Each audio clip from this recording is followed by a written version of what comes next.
Hello, everyone. I just realized I forgot to plug in my correct mic and my correct camera. So it's been a while since I've streamed, as you can tell. I'm rusty. I'll take a second to do that quick. Take a hot second. It won't take too long. I'm so rusty. It's been a minute. Uh-oh. Now you're not going to be able to see me for a sec. I'm not so rusty that I forgot how to do this, though, thankfully. Now you can see me. Tell you what, streaming takes practice. You know, you can't just jump into this whole streaming thing. Just kidding. How's it going, everyone? We got 7 people in the chat already. Very cool. Eddie. What up, Cobra Commander? Long time no see, comrade. Literally, I saw... I was watching Danny Haifong's stream one day, like on the way to work, and I saw Cobra Commander in the stream, and I was like, oh man, that makes me like miss streaming and doing my own streams, because it's been a while. It's been literally like probably close to a month. That's just because wrestling season started for me, so I've had homework on top of that, which makes it difficult to stream. And even this is rare for me. I've been reading theory still. I've been working my way through Capital Volume 2. But it's been hard. It's been hard to find not the motivation to read. I always have the motivation to read theory, but the time and the energy. Because all my focus is going into school right now, and healthcare administration, stuff like that. Plus all the energy that it takes to do the wrestling thing, to do the sports. But thankfully, I've gotten to do some pretty cool research, actually, for my healthcare administration class, despite my criticisms of it. So yeah, I'm going to share that today as part of the broadcast. But yeah, you look hydrated. How you been? I am hydrated. I have been pretty good. Thank you. Our team is looking good.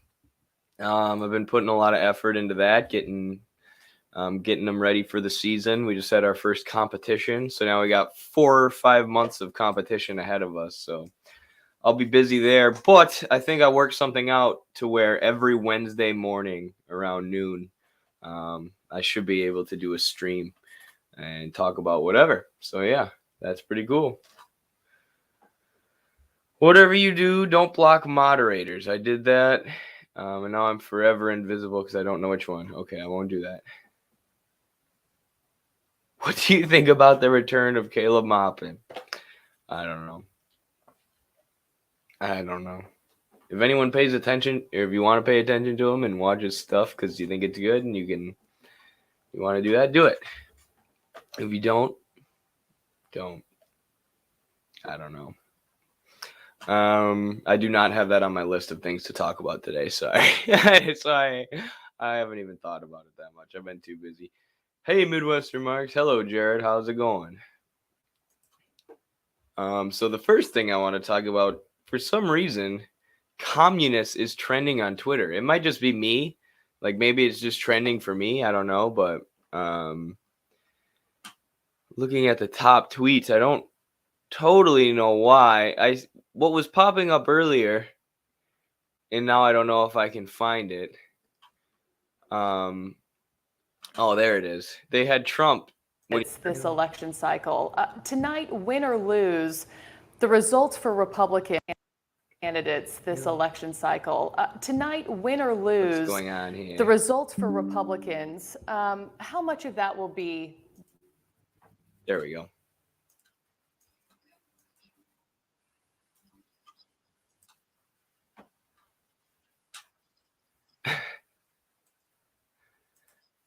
There was said, if they win, I should be given all the credit. If they lose, I shouldn't be blamed at all, which is hilarious. And I saw it already on TikTok. The MSNBC TikTok account shared a clip of one of their shows with their liberal talk show hosts. And they were like having a meltdown about this.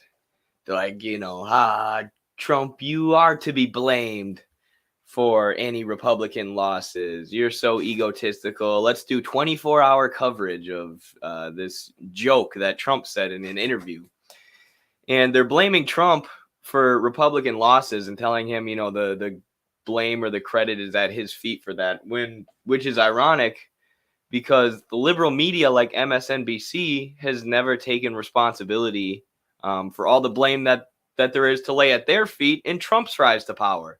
And they are a huge part of the reason that Trump has the influence that he has today in the Republican Party, because every time Trump says something like this, that's obviously a joke, that's obviously him messing around, these humorless liberals on MSNBC are like, no, this is such a threat to our democracy. How could he say to not blame him for anything bad and, give him credit for everything good? It's like, because he's joking, because he's kidding around, and, anybody with a sense of humor can tell that. And then they give him 24-hour or 24/7 coverage. That's how Trump got so much media coverage, despite not having the same level of campaign donations as the other candidates in 2016. It's because liberal media would do like 24/7 coverage of him because he was saying a bunch of ridiculous stuff, and it got a lot of clicks. And they ended up giving him, free campaign press, just free press all the time. They're still doing it. And they're like, oh no, he might run in 2024. It's like, well, you would be helping him less, if you didn't cover him all the time, if you didn't basically make these channels the Trump channels. But so one more thing from Twitter today. I saw that communist was trending. Who knows why? People still don't know what communism means in this country. So, but this is something I wanted to share.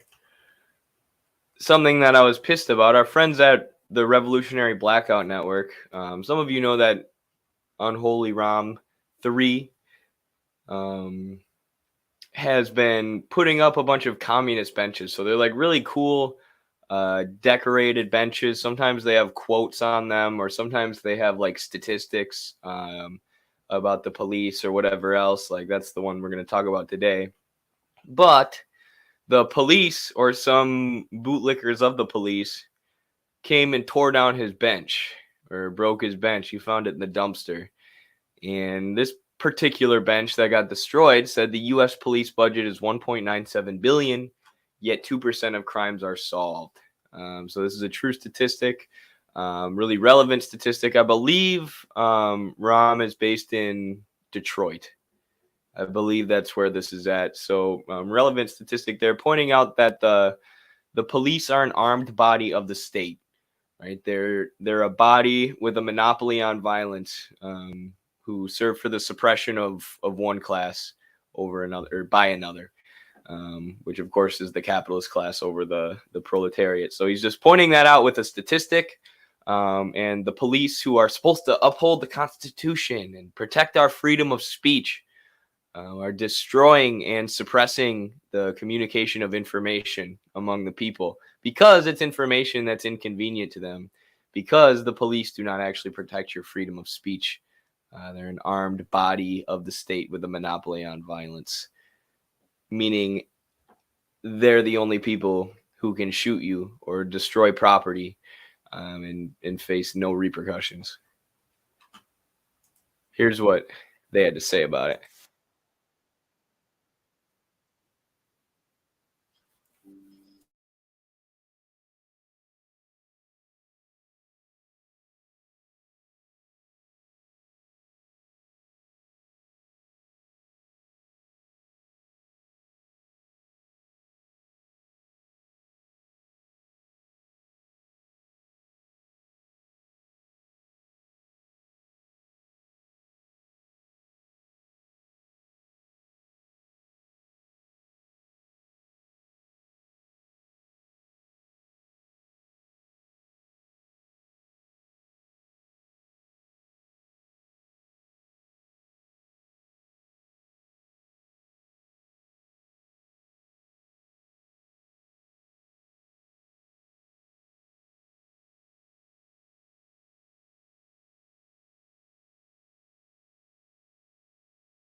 Let me restart the screen share.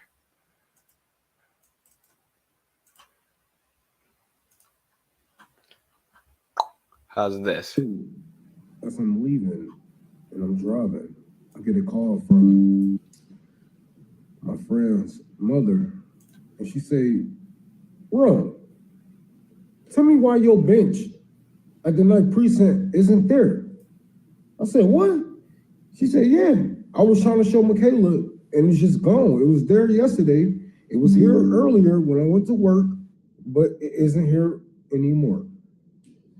So I look at my son and I'm like, okay, I'll be up there. I skipped all the other benches and I went up there. I didn't see my bench. I parked in the gas station across the street. I was thinking, like, okay, they're not going to keep it. Where is it at? I walk around the building, it's a fucking dumpster right there. I walk up the fucking dumpster, and there's my bench. Now, I don't know who they think they fucking with, but they fucked up. Not only, like, I can't sue them. I can't sue them for this, but I'm gonna keep it communist. I'm gonna keep it G. And I'm just gonna keep dropping bench by bench. And tomorrow, we're gonna be working on a bench with the legs made out of fucking concrete so nobody can move that bitch. We're gonna have to torque the goddamn screws in that goddamn motherfucker. So that was a pretty good response. Just keep dropping benches. Like you said, he could sue. It's illegal for people or for the police to come just destroy his property, come destroy something he created for the community there. But it's better rather than getting the corrupt legal system involved, just to keep building benches and try and make them sturdy enough so that the cops can't break them. And this is something that's needed because we've seen a rise in anti-homeless architecture, meaning these benches and other things that are there free, available to the public, that are built so homeless people can't sleep on them, to keep homeless people away, so they have to go sleep under a bridge or whatever else. And it's crazy, it's crazy the lack of compassion in the society, that the government would say, rather than helping homeless people, helping to house people, even though in our country there's more empty homes than there are homeless people. Instead of doing that, they're going to build anti-homeless architecture so that the rich folks or the people who can afford homes don't have to look at the dirty, disgusting poor and see how messed up our capitalist system actually is and how it leaves so many people behind. So shout out to RBN.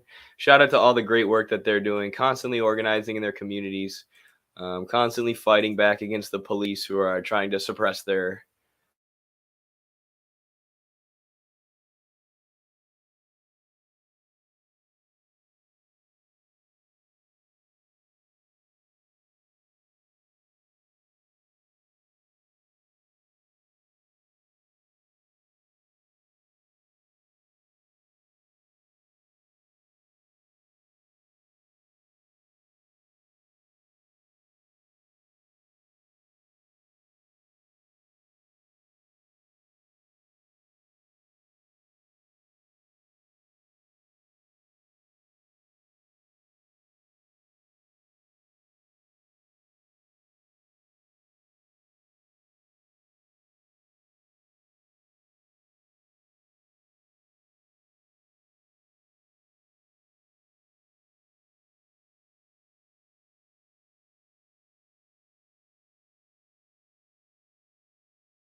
I'm back, baby. I don't know what's going on. I don't know why the stream keeps going down. So what I did was I plugged my laptop into the router. Usually that works. But after I did that, the router still went down and we still lost connection, which that happens rarely. But actually, my roommates just left, and they're not playing video games anymore. So maybe they were on the Wi-Fi or their phones were. So hopefully things clear up now and we don't have any problems the rest of the stream. Oops. Yeah, let's see if I missed anything in the chat. Eddie froze. I did, and I crashed as well. StreamYard crashed on me. Camera froze. Stream still going through again. They tore down a homeless camp in my city and arrested a lot of people who didn't want to leave. Terrible. And I wasn't going to talk about this today, but now that you bring this up, I would like to bring this up because we've talked about it before, but there were these people called Cobb on Wood who were doing like these little communities, mini communities for homeless people.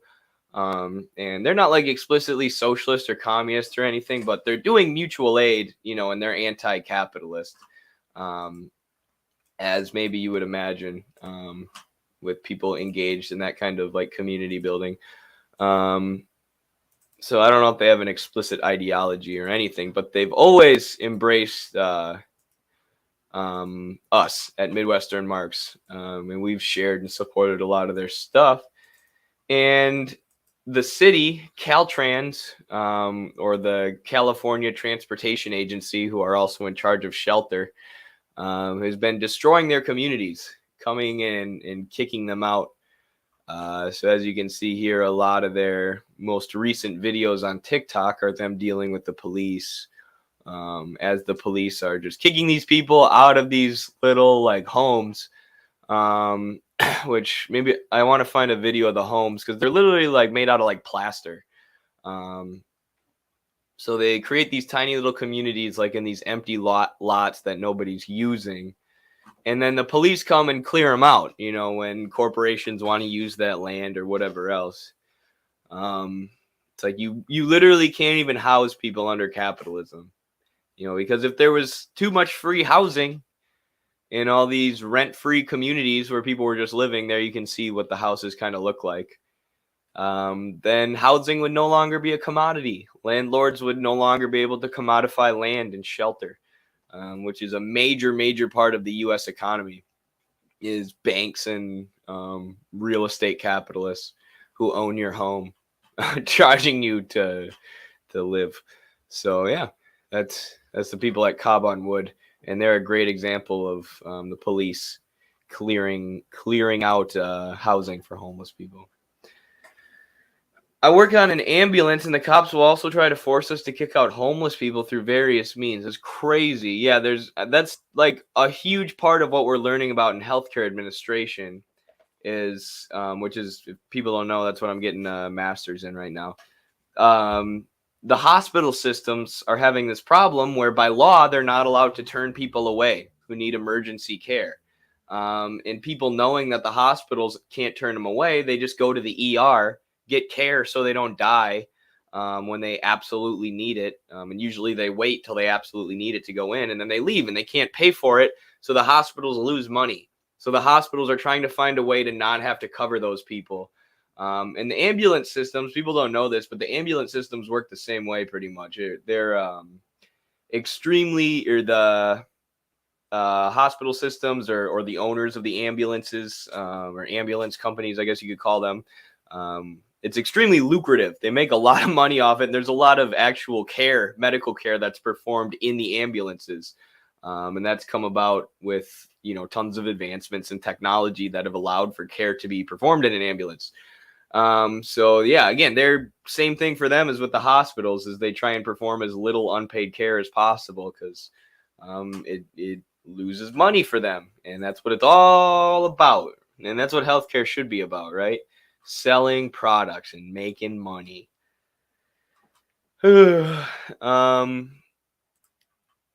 Speaking of which, my favorite doctor in the entire field of medicine is Dr. Oz. Just kidding. But this is like one of the only midterm elections I've been paying attention to. This one and the one with Herschel Walker.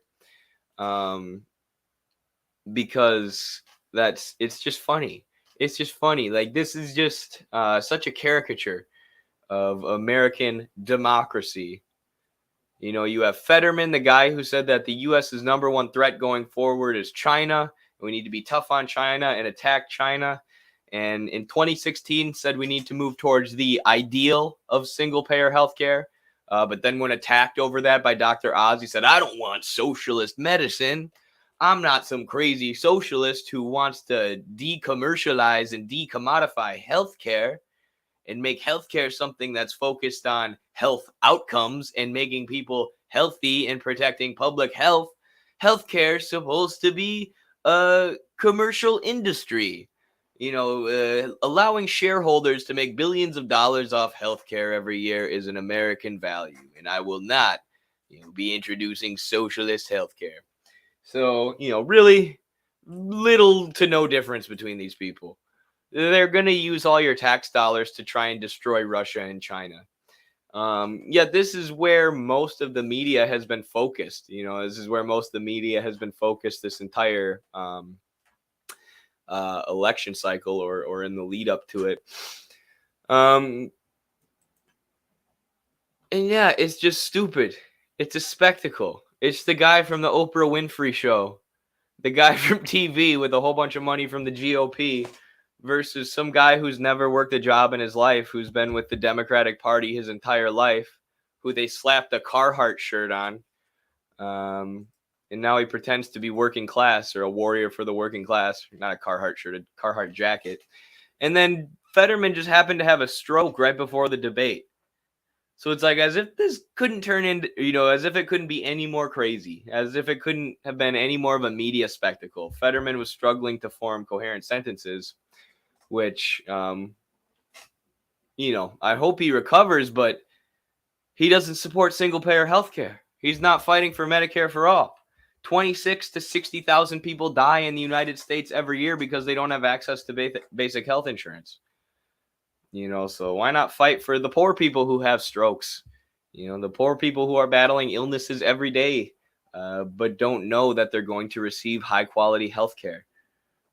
Because the U.S., as we're going to talk about later, is the only country that rations healthcare by the size of your wallet. Every country has a limited amount of healthcare goods or healthcare services that they can provide. And you can increase that, right? Like Cuba has heavily invested in education and the education of doctors. And they allow people to go to medical school for free. As long as they have the capacity and the willingness to do so. So long as those people go and serve in the rural regions of Cuba, where there's a shortage of doctors for 2 years after they get their free medical degree. So it's a very good system that's created an abundance of doctors to the point where during COVID-19, Cuba was sending their doctors all around the earth to help other countries. So every country has a scarce amount of healthcare services they can provide, but you can increase that. But that means every country has to ration it somehow, right? You have to ration the amount of healthcare services to make sure that everybody has access. Like in Cuba, they have to make sure that there are doctors in the rural regions, so it's not just all these doctors focused in the cities. They need healthcare services to be expanded everywhere. In the U.S., 100 rural hospitals have shut down within the past few years alone because it's no longer profitable to serve healthcare in those areas. And in the U.S., as we said earlier, as many as 60,000 people die every year because they don't have health insurance. We ration healthcare by saying if you're poor and you can't afford it, you don't get it, right? And it's going to be extremely expensive because of these corporations who are making so much money off healthcare. So now 60% of Americans have had medical debt at some point, and 40% of Americans are estimated to have medical debt right now. So the healthcare system does not serve people. It does not intervene in people's lives and make them healthier and better. It does not protect public health. It is a burden on public health. It's a burden on people's wallets, and it's basically a scam to make a bunch of money. And then you have these Democratic politicians like John Fetterman who will say, I support, universal health care. And I think we should move towards the ideal of single payer. No, shut up. Shut the hell up.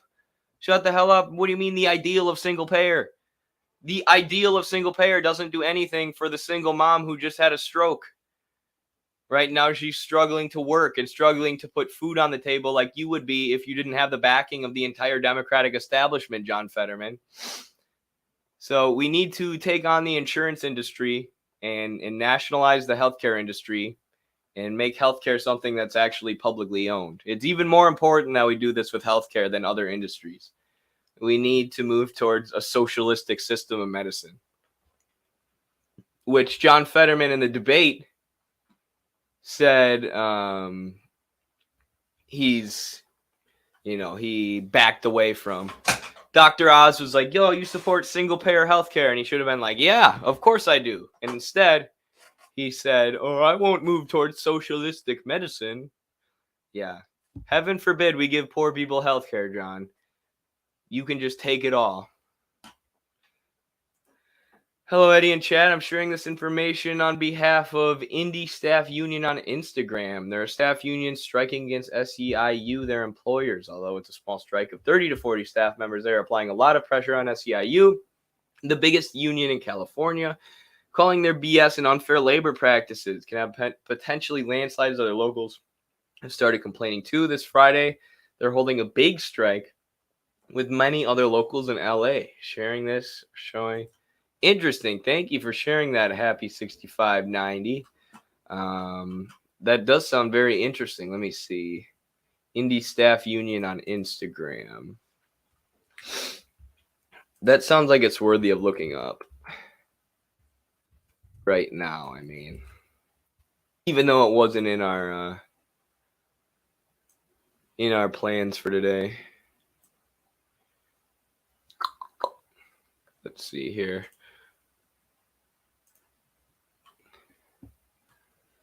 This is how SEIU management treats their staff in 2 days of striking over unfair labor management. Unfair labor practices. Management has responded by driving cars into our picket line, posting new jobs online and conducting interviews and recruiting scabs. At SEIU 2015, as SEIU 2015 my phone doesn't work. We're committed to standing in the values of the labor movement. We will not be stopped. Strike fund, link in bio. Wow. Well, I think that Midwestern Mark should give to their strike fund. I'm going to write that down. That sounds well worth it. Thank you for pointing this out. And I'll probably make a TikTok about this, pointing people towards Indie Staff Union so that they can donate to the strike fund. They don't have that many followers. Looks like they could use a lot more. Here, I'll throw the link in the chat for y'all, so you can just click on it and go to their Instagram page. Give them a follow. Join us as we picket against our employer. Showing you where you can go support them on the picket line.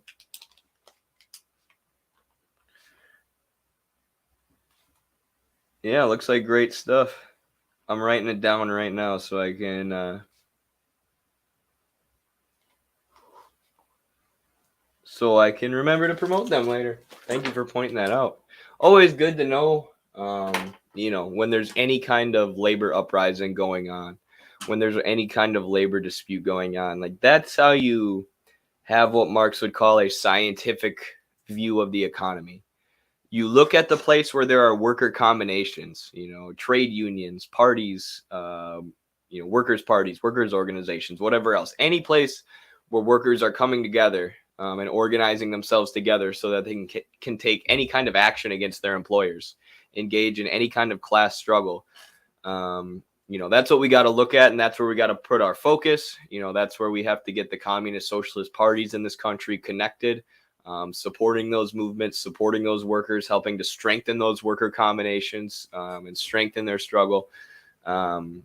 That's where our focus needs to be. And like, not to come back to this, and not to always bring it back to some terminally online debate But this is like why I'm against MAGA communism, or I don't think MAGA communism should be our focus, because we don't need to tail political movements, right? We need to build real connections on the ground between worker combinations, worker movements, and socialist communist parties, and socialists and communists, and start influencing those workers combinations ideologically, giving them strategy for waging the class struggle, giving them support, resources, and help, being a media arm for them. That should be our focus. And, you know, I feel like working class Trump people, if we talk about issues that matter to them, they're going to come into our workers' organizations anyways, without us having to embrace MAGA and steering into Trumpism. Unions aren't militant. Exactly. That's why we have to get active in them, right? That's why they have to be ideologically influenced and connected to the Communist and Socialist Party, because they're not militant. They're not actually constituted by the working class, right? You have a lot of bureaucratic trade union administrators and leaders with no conviction for trade unionism, with no conviction for actually being militant, and waging the class struggle and getting things for the workers.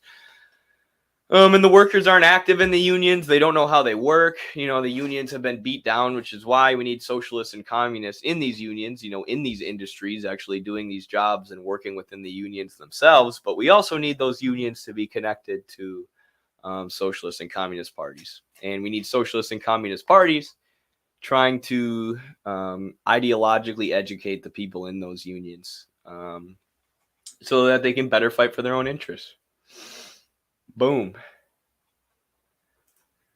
You can just talk about workers and their rights and struggles. You don't have to act like a bipartisan reactionary for conservative likes. Yeah, that's a good point, Cobra Commander, because that's what a lot of it comes down to. And I was kind of naive about this at first, because I definitely feel the pull, right, to make content that's more popular, to make content that gets more clicks. And before our TikTok got banned, the Eddie Liger Smith TikTok with almost 400,000 followers, I was definitely like more liberal, or I was more careful about saying tanky things because I didn't want to offend anybody and I didn't want to lose followers. But after getting the account banned, I really don't care. I'm just trying to say what I think. But, you know, everybody is affected by that pull. Everybody's affected by that. Everybody who makes content online, you know, is affected by their audience, by the market. You know, what kind of content is going to get clicks?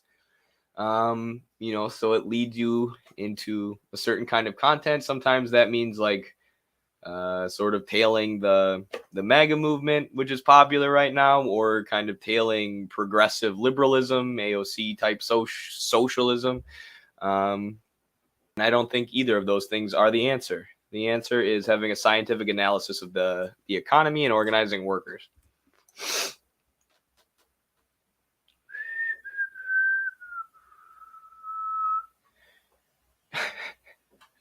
Might not happen, Eddie, because MAGA are angry with this election, still believe Democrats are communism, since we have second grade reading level in this country. Yes. But that's why we need to raise the reading level in this country. Like, the progressives and the socialists and the communists in Afghanistan, even though they were ultimately defeated by the U.S. and the U.S.-backed Mujahideen and stuff like that, you know, there are still communists and people waging that struggle in Afghanistan today, but they came to power at one point in the 70s. And what they were doing before that, because Afghanistan was an extremely, you know, quote unquote backwards country where literacy rates were extremely low, education levels were extremely low, poverty was extremely high, and there was a lot of reactionary extremist ideology going around, being, of course, fomented and propped up by the U.S. and the British for years and years and years.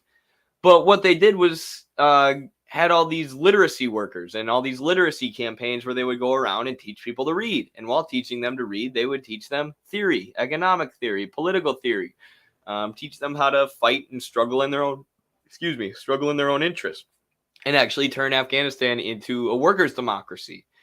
And the U.S.-backed extremists, the reactionaries, who were being given weapons and trained by the United States, started killing those literacy workers. At one point, they had been forced into exile, and they were in the border. I can't remember what bordering country they were actually in, but they would just come over the border and kill the literacy workers, kill the socialist progressive organizers, because they knew how effective that would be, how effective that ideological training and teaching people to read would be. And any socialist project throughout history has taught tons of people to read.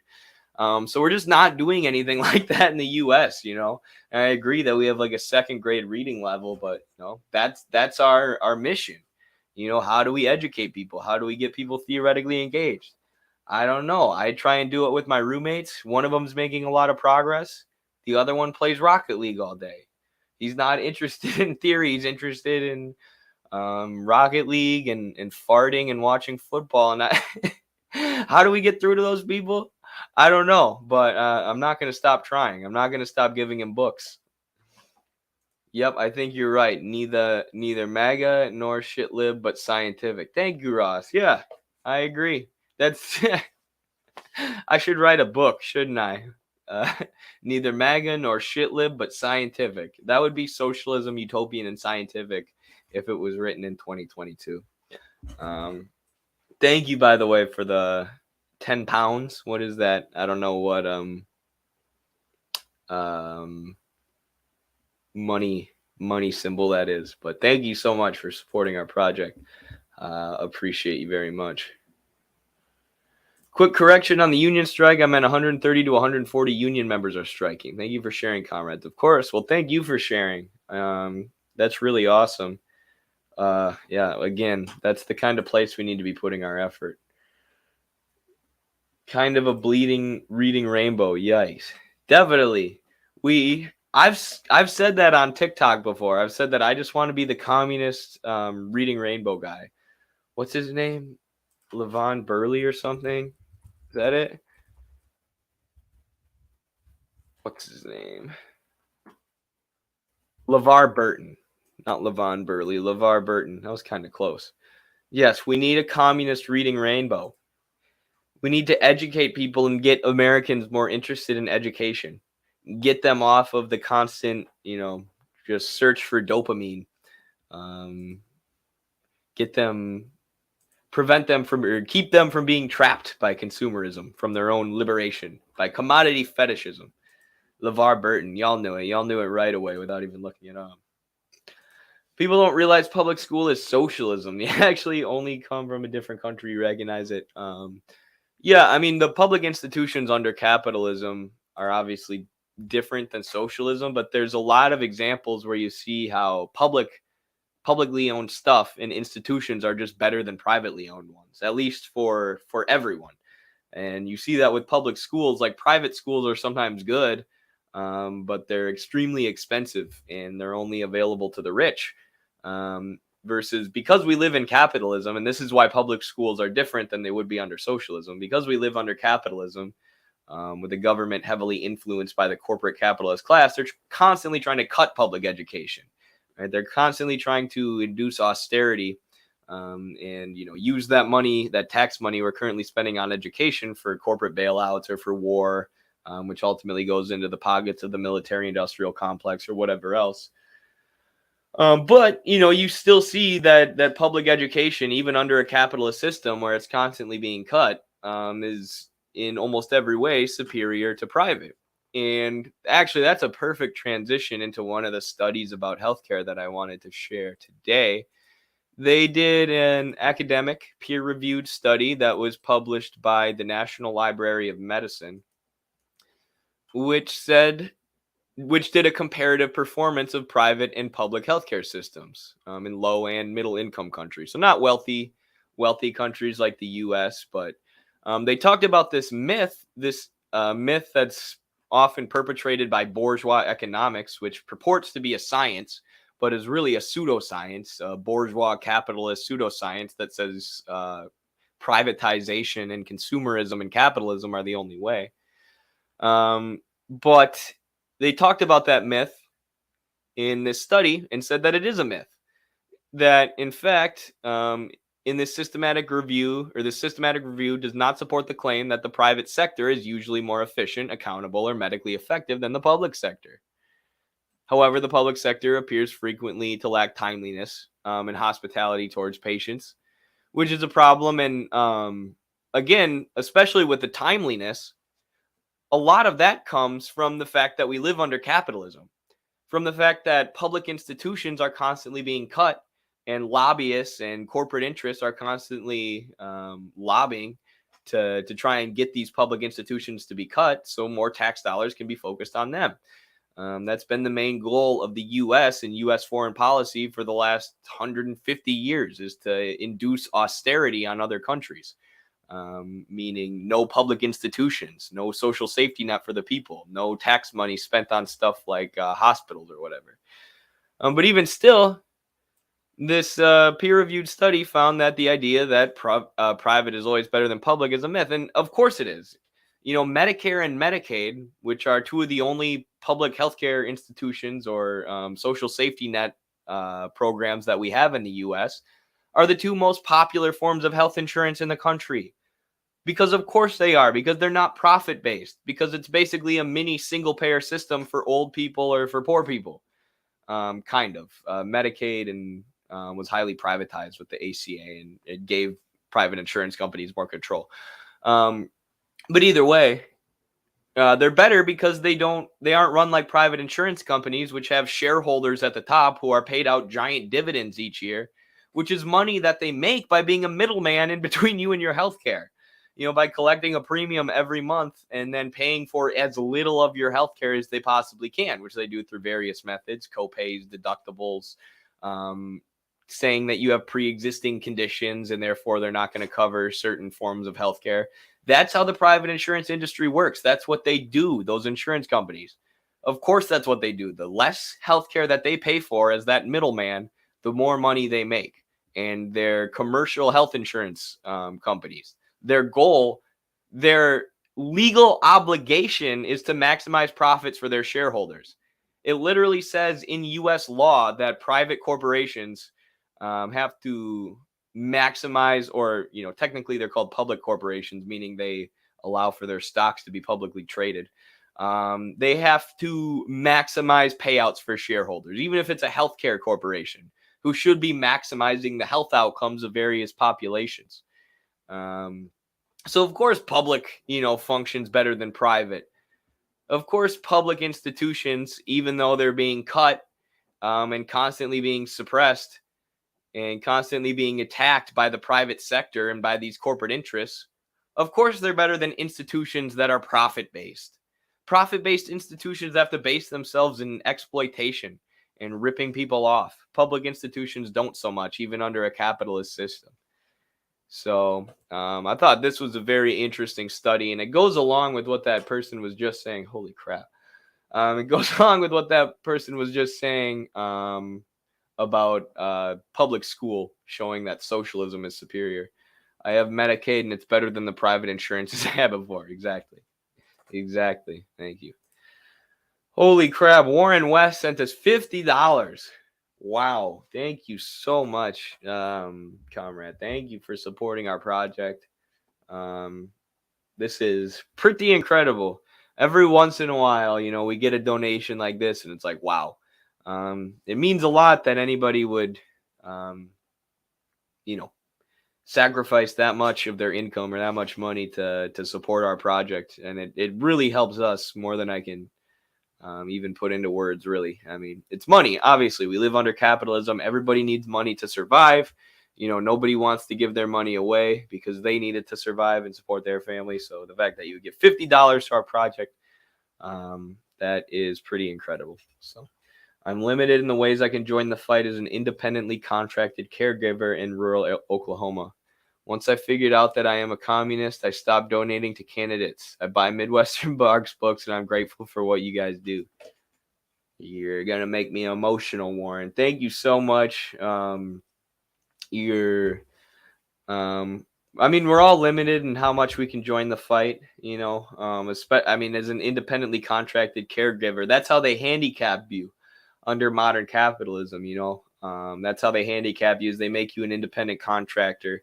So you can't fight for workers' benefits. You can't fight for higher wages. You can't unionize. You can't combine with your worker or with your coworkers. It's a really scummy trick. That Uber does it, Lyft does it, the UFC does it with their fighters. And I'm not surprised that the healthcare industry is doing it, because the most powerful or most effective organ of class struggle in the healthcare industry has been the workers' unions. The workers' unions are always supporting Medicare for all, right? They're always pointing out the inefficiencies and the contradictions at the core of capitalist healthcare, consumer-based healthcare. So they want to keep y'all as independent contractors, so you can't organize. But I mean, you can still, there's still a lot of stuff you can do, of course. Supporting socialist outlets is definitely something that you can do, which obviously you're doing a ton. Books. I just got Carlos's book, Marxism and the Dialectical Materialist Worldview, today. I'm really, really pumped to read this. I've been, hearing a lot of great stuff about it. So I'm glad you like that. It was Carlos's idea to start doing the books, and I was skeptical about it at first because it's such a time-consuming and time-intensive project, and it seemed kind of insurmountable at first, but I don't know. I mean, and y'all can tell me if I'm wrong. I think it's a good investment. I think people like the books. I think they like having a physical copy. I think it's a good product to put out into the world. Like, we do have our merch store, where you can buy some Midwestern Mark stuff, and people like that. You can buy that flag there, that's cool. But as communists, I feel like the product that we should be putting out, or that's best to put out is a book, because it helps people get educated. It helps us, you can buy it to support us, and it goes towards our project and creating more books and creating more content. So, I like that we've made that an investment, and thank you so much for supporting it. And yeah, I mean, I would encourage everybody to do what Warren did here. Stop donating to candidates and start donating to communists. And I'm not just saying us, right?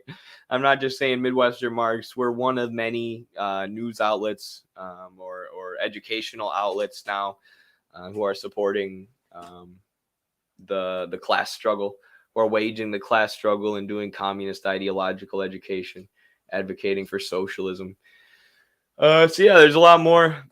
You can donate to the International. You can donate to RBN. Or buy their books. But thank you very much, Warren West, for that. I had to talk about that for a while because I can't believe he just gave us $50.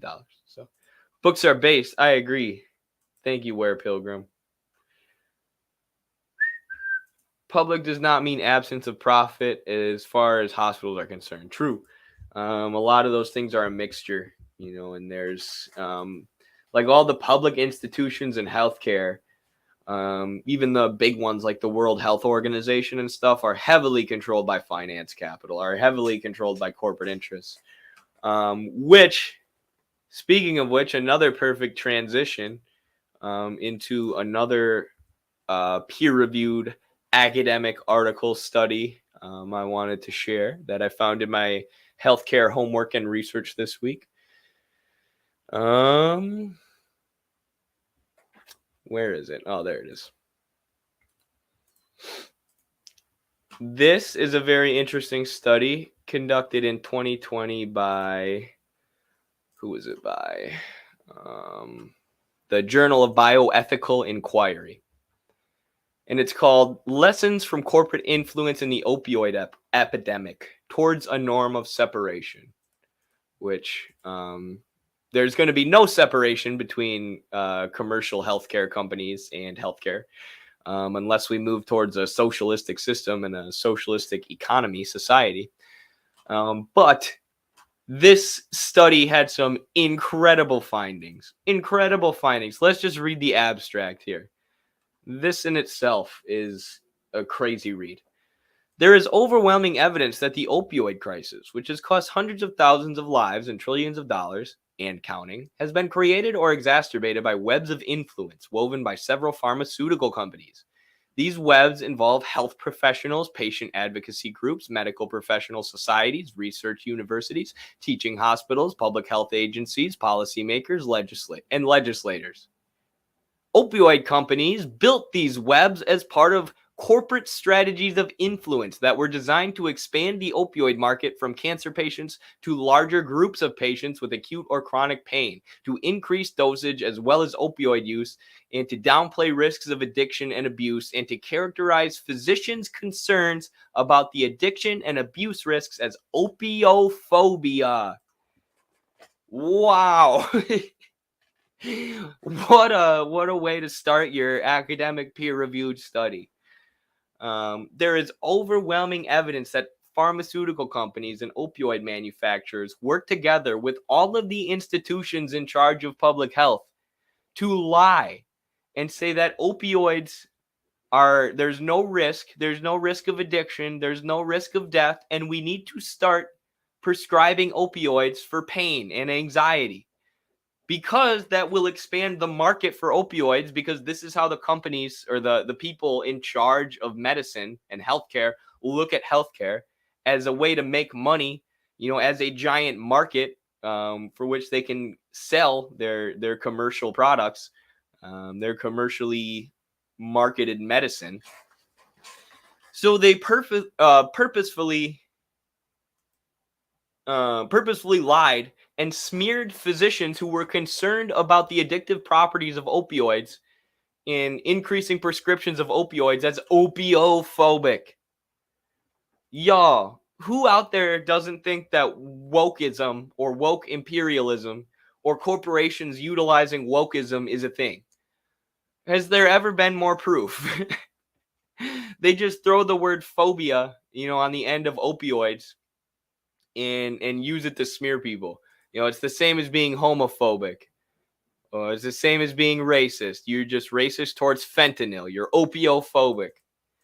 And what's interesting about this, like right now, I'm studying healthcare administration in the university.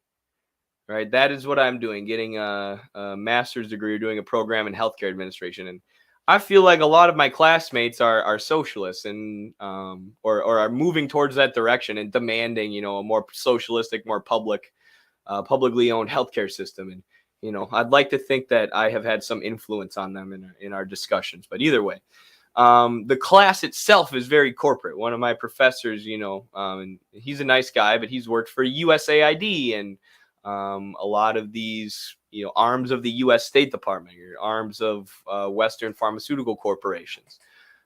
So the university itself, the education system itself, is heavily influenced by pharmaceutical companies, by these corporations making money off the healthcare system. So you see here, it's patient advocacy groups, medical professional societies, universities, teaching hospitals, public health agencies. These organizations owned by the government that are technically public. And we were talking about earlier how public institutions are generally better than private ones. But under capitalism, these public institutions are still influenced heavily by the private sector, by corporations. So at the core of this, at the core of the opioid crisis, you have the opioid manufacturers and pharmaceutical companies making tons and tons of money by producing and selling opioids. And they realized they could expand the market, and so they influenced universities and teaching hospitals and public health agencies like the World Health Organization, policymakers, legislators, politicians, and all these different sectors that are only loosely related to healthcare, right? Or some of them are healthcare organizations, but they're public. They're not making money off producing opioids, but they're influenced by these giant corporations who are. So at the core of it, you have the production of a commodity, which is sold on a market for surplus value. But then you have these pharmaceutical companies taking the massive totals of surplus value that they're making and using it to influence everything. And this is how the insurance industry and the pharmaceutical industry and the hospital systems and the ambulance companies, or why they spend millions and millions and millions of dollars lobbying the government every single year, or marketing their products, or influencing universities.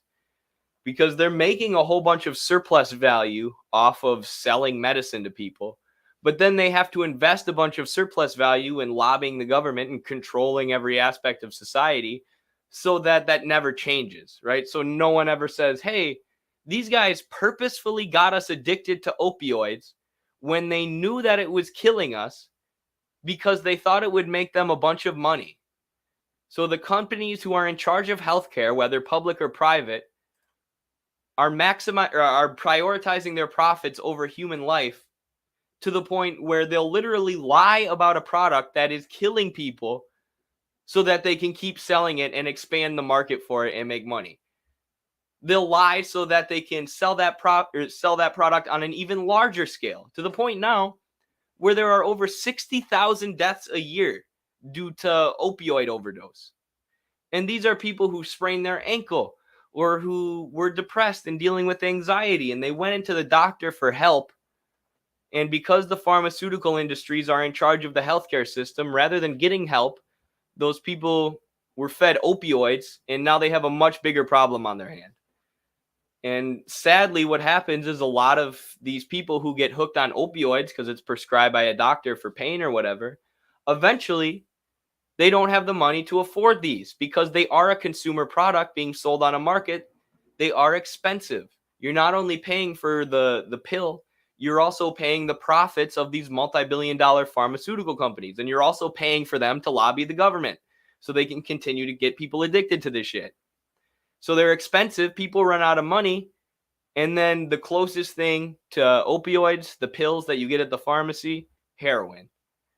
So now you have an incredible amount of deaths from fentanyl and an incredible amount of deaths from heroin that have stemmed from the healthcare system that's supposed to protect public health. But because of capitalism, you have a dialectical inversion where the people in charge of public health are literally killing people, destroying public health because it makes them money.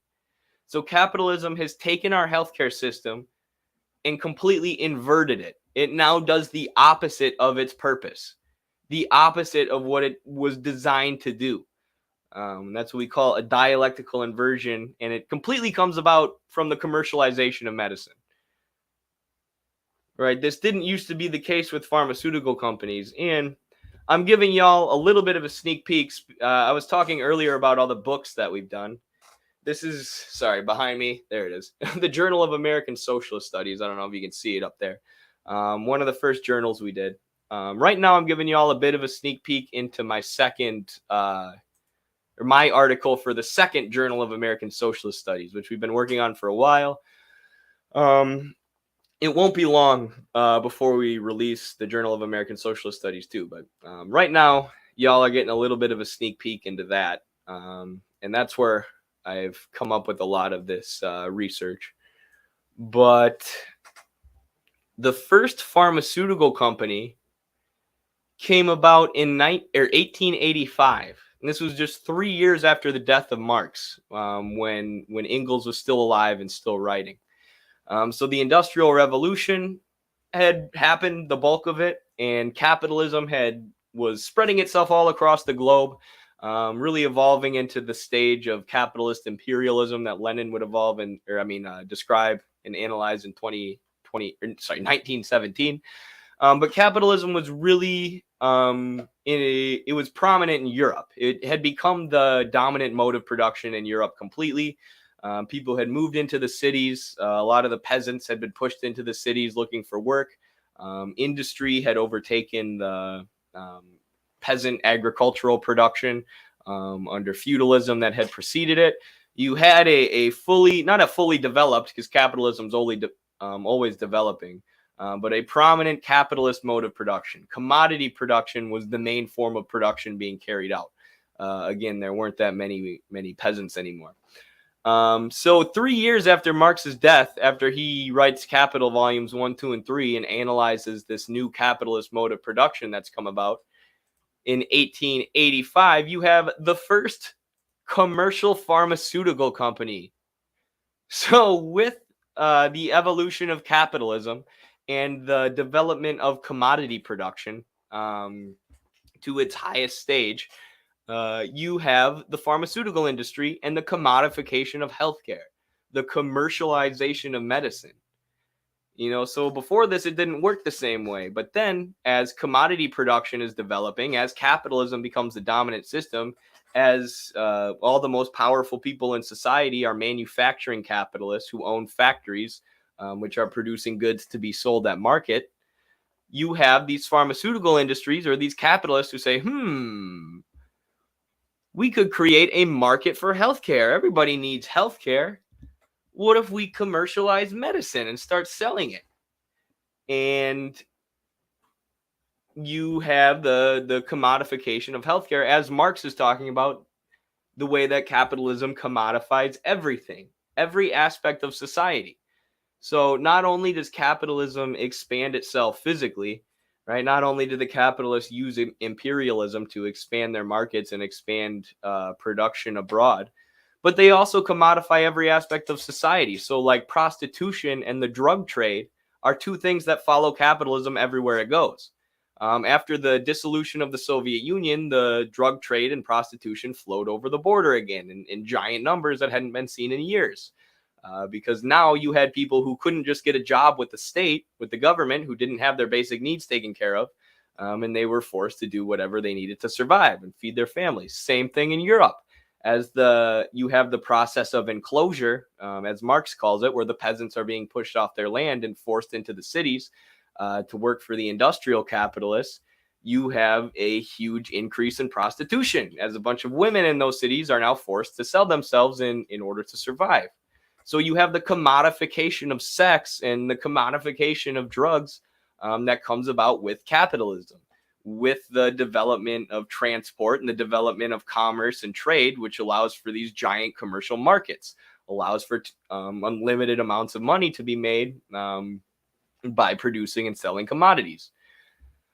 And healthcare is just one of the first things that becomes commodified. Not one of the first things, but it happens as capitalism has come to prominence, as capitalism has asserted itself and replaced feudalism as the dominant mode of production in Europe. And it's only a matter of time, right? Like, what frustrates me about healthcare administration and studying it is a lot of people realize in the industry and even in the corrupted universities that the healthcare system is broken, that it's not working, that the US pays the most for healthcare by far, for the worst health outcomes in the world, to the point where the Commonwealth Fund literally labeled the US as an outlier when calculating global averages for healthcare, because our healthcare results were so bad. They skewed all the data when they were looking at other countries or comparing other countries together.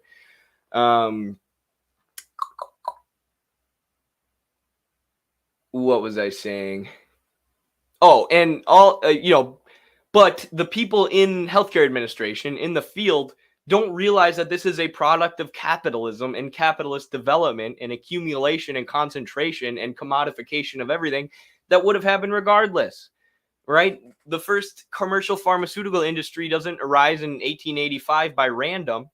It arises because you have these markets that are developing, because you have capitalism that's developing, because capitalists can now make unlimited money by selling commodities. Commodity production has become dominant in human life and in producing the things we need to survive. So the commodification of the healthcare industry is just something that's going to follow naturally from that. And without attacking capitalism, we're never going to be able to attack the problems that we see in the healthcare system. We need to attack these commercial pharmaceutical companies and the fact that healthcare is being sold as a commodity in general, right? As long as we have that, we're never going to fix these problems. So it's not that people were just evil, that these pharmaceutical companies are just bad, or that we just got unlucky and bad people took it over.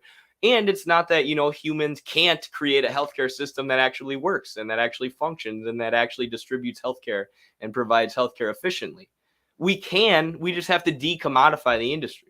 We have to make all of healthcare public, including the ambulance systems and including the hospitals and all the providers, the pharmaceutical companies. And for those who don't know, Bernie's Medicare for All policy would pretty much just do that with insurance, right? Would do that with the industry that's literally a middleman in between you and your healthcare. It has nothing to do with actually providing healthcare. So when people say Obamacare, the Affordable Care Act, is a half measure, no. Medicare for All is the half measure. It's not even that. It's a fraction of what needs to be done, right? It's getting rid of this mafia-style corporate middleman that is the insurance companies and saying, okay, we'll just deal with the commodified healthcare system. rather than also, this insurance industry, which really isn't even selling healthcare. Like I said, they're just a mafia style middleman, or a mediator who rips you off. So Medicare for All just wants to get rid of them. And, because they threw a hissy fit, and every time Bernie advocates for Medicare for All on CNN, they say, what about the health insurance industry and the companies and the shareholders? Oh, no. What about those people who have been making millions of dollars ripping you off on your health care and then taking that money and lobbying the government to make sure they don't stop them from ripping you off? Who will think of them? And Bernie goes, well, we're still going to allow them to exist, right? They're still going to allow, supplemental health insurance coverage. So you can get private health insurance in addition to your public health insurance that's provided to everyone. Like, okay, yes, I'm glad we're going to allow that middleman, evil mafia commercial insurance industry to still exist. Heaven forbid, we just nationalize them all and wipe them out completely. Just kidding. That's what Bernie should have said. Dark Bernie. All right, that was quite the freaking rant. I've been sitting on this stuff for a while, y'all. I just have to research this stuff all day, and I put it in my homework, I think that the healthcare system is bad because it's profit-based, and we need to move towards a less profit-based system. And then I get my grade like, yes, but try and find solutions without attacking the profit of corporate shareholders. I'm like, why? Those solutions don't exist. Why am I in this program? Sorry, I was going through a personal thing right now. Your boy Noah was almost one of those 60,000 deaths. I'm almost 16 years clean now, but I was addicted to heroin and overdosed 3 times. Holy shit. Thank you for sharing that, Noah. I didn't even know that part of your life. Congratulations for being clean now. I cannot imagine the amount of strength that takes. I cannot to kick something like that. Man, I want to talk to you about it sometime. Now I have a bunch of questions for you. Like, I've researched a lot, like what overdose is like. I'm not overdose, sorry. What the withdrawal process is like, what it's like to kick heroin or kick opioids, and it just sounds like hell. So anybody who's been through that and made it out, and especially made it out as awesome and as smart as you, Noah, is a pretty strong person who I admire a lot. So congratulations on getting clean. I'm sorry they freaking did that to you. It's horrible. It's freaking horrible. And that's why I'm trying to spend my entire healthcare administration time, or my entire time studying healthcare administration, less worried about my grades and more worried about trying to write good stuff for Midwestern Marks about healthcare, and dissect and understand how the industry works, and how capitalist healthcare has gotten us into this situation, and exposing it to people. Because the shit's disgusting. I mean, there are people in my family too, like people who you would not expect, people who go to church every Sunday and are active in their communities and go to work every day during the day, and are incredibly active in their kids' lives, and upstanding members of the community who have gotten an injury or needed a surgery, and they get prescribed this stuff, and they got hooked. And thankfully, everyone I've known who got hooked on it was able to eventually get off because, they had a great support system, because they, had so much community around them. But it's not the case for everyone. It's sad. My elbow hurts right now. I'm rubbing it. I heard it yesterday at practice. When I was in high school, which is like 7-8 years ago now, I dislocated it, all gross. And they gave me Vicodin, and I was like, get that away from me. I think I took one. And then gave it to my mom. And I was like, keep this stuff away from me. Because that was after someone we knew had gotten addicted after they got surgery. And I'm like, I am not taking that stuff. I just took ibuprofen. And dude, there were a few nights where I woke up and I was like, like it was the most painful thing ever. I took ibuprofen and sat there and waited for it to kick in and kind of numb the pain. Then I'd fall asleep and wake up like, It didn't last the whole 9 hours, but dude, it was worth it. I'd rather endure that pain a million times versus take Vicodin and get hooked on some of that. And I do have kind of an addictive personality, so very insightful stream. Also, Moppin is back. He is. Thank you very much for the $2. Thank you very much for supporting our project, Brandong.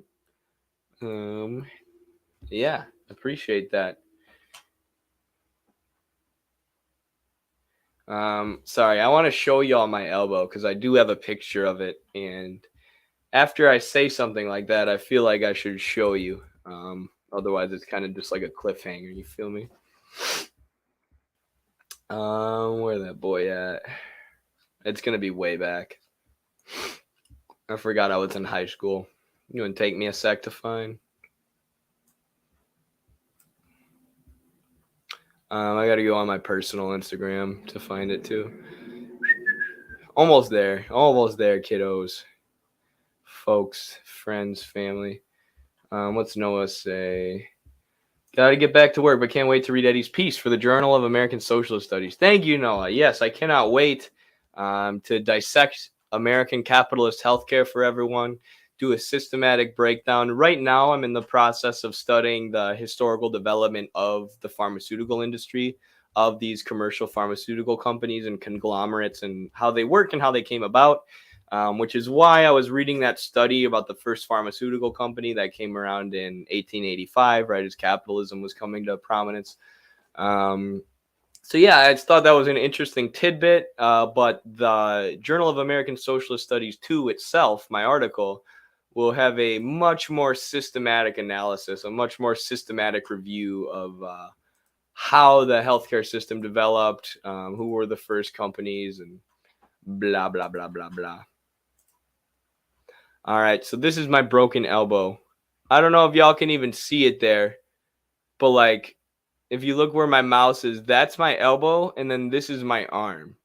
So it's completely bowed in an S, and it's bent the wrong way. So that's like skin right there, and then that's my bone, and that's my bone, and my elbow's popping out this way. So like my forearm is bending back, and my elbow is completely popping out. And then, yeah. So now when it gets wrenched and I don't protect it and don't rehab it like I'm supposed to because I'm an idiot and I'm too busy streaming, it swells up and it hurts really bad. And it hurts really bad right now. So such is life.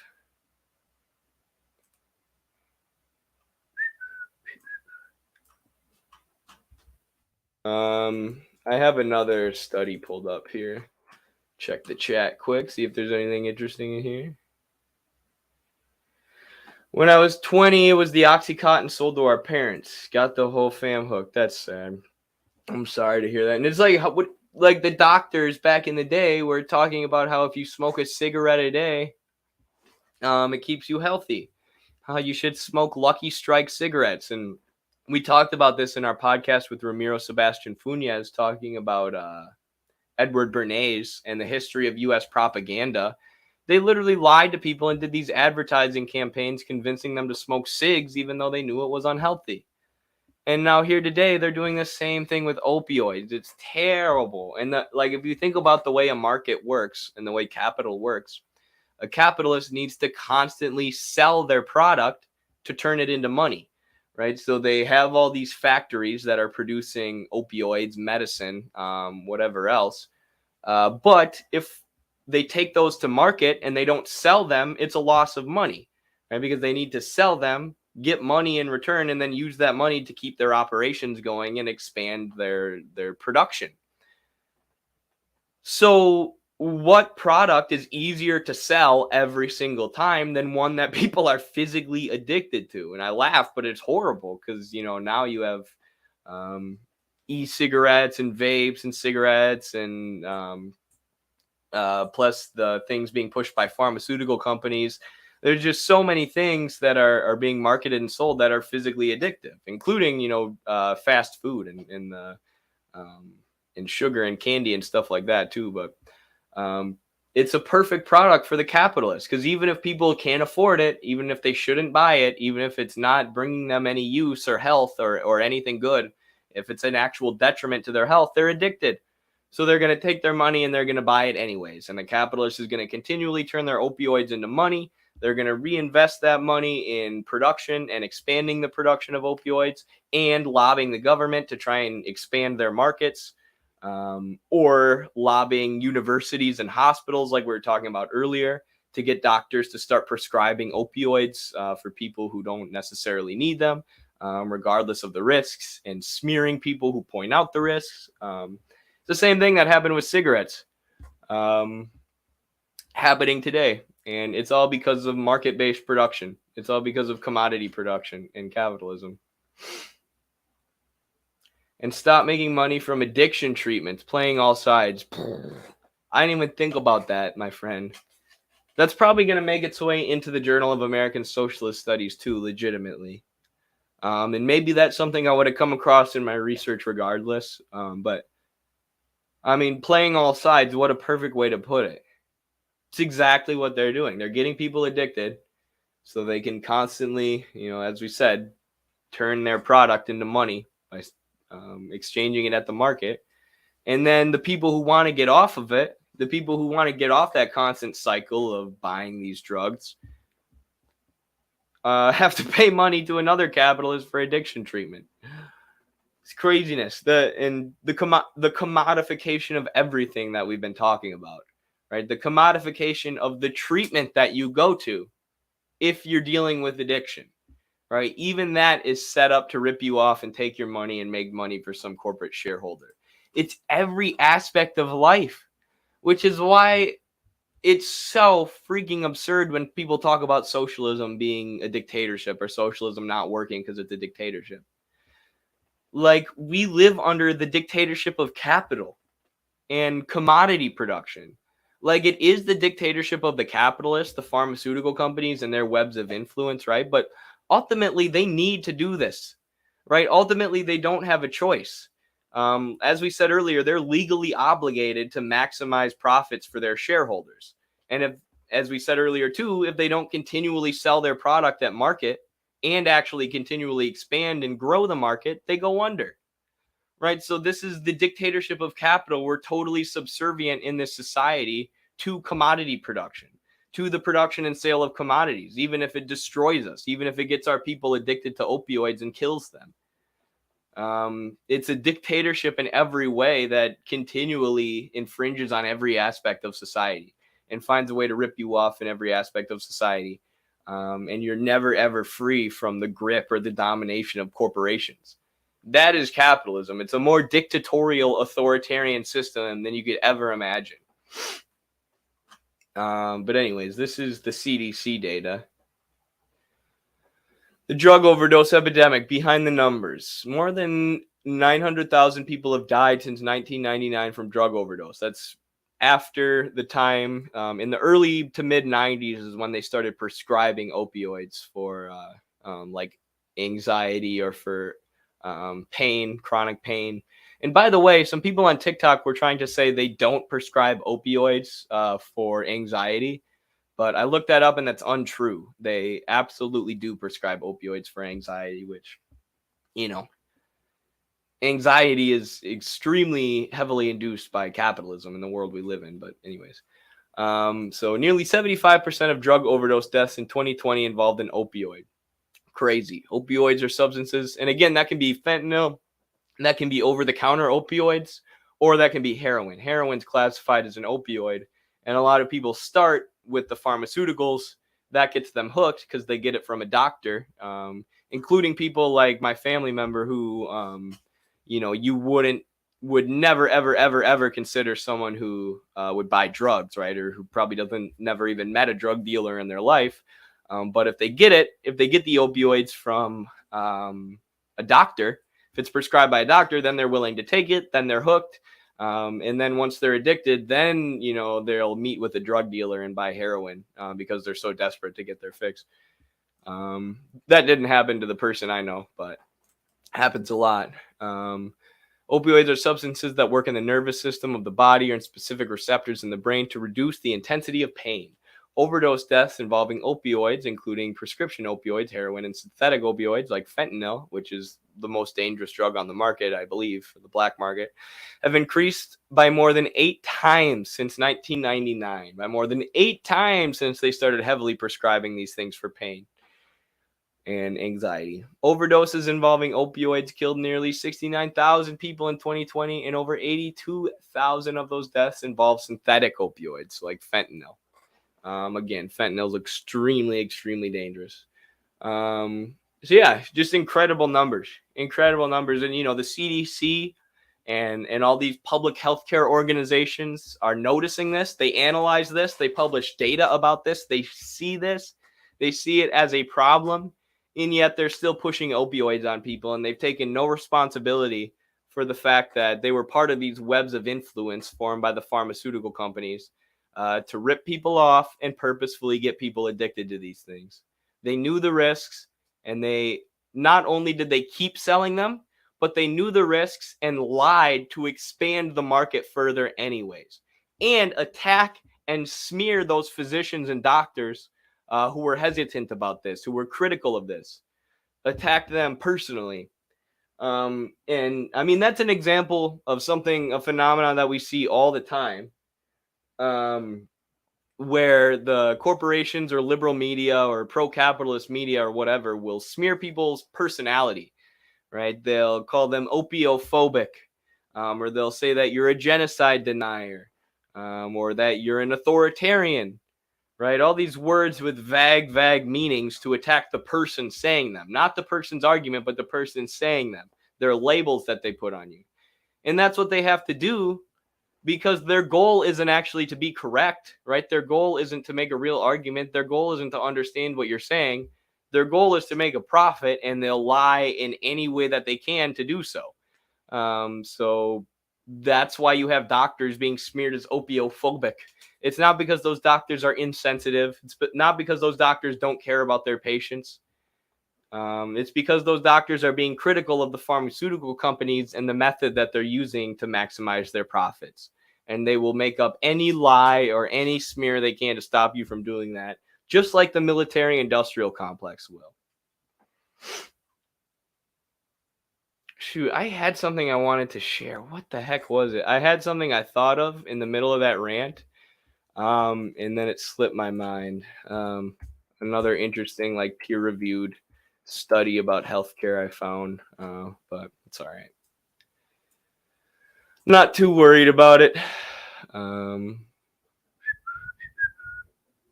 Yeah. We'll check the chat for a bit now.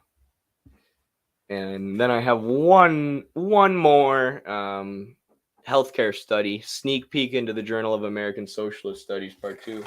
By the way, because I always think I'm going to remember everything and then it slips my mind, right now I'm going to write down what that person in the chat, that comrade, said earlier about capitalists profiting off addiction treatment. So they're playing all sides.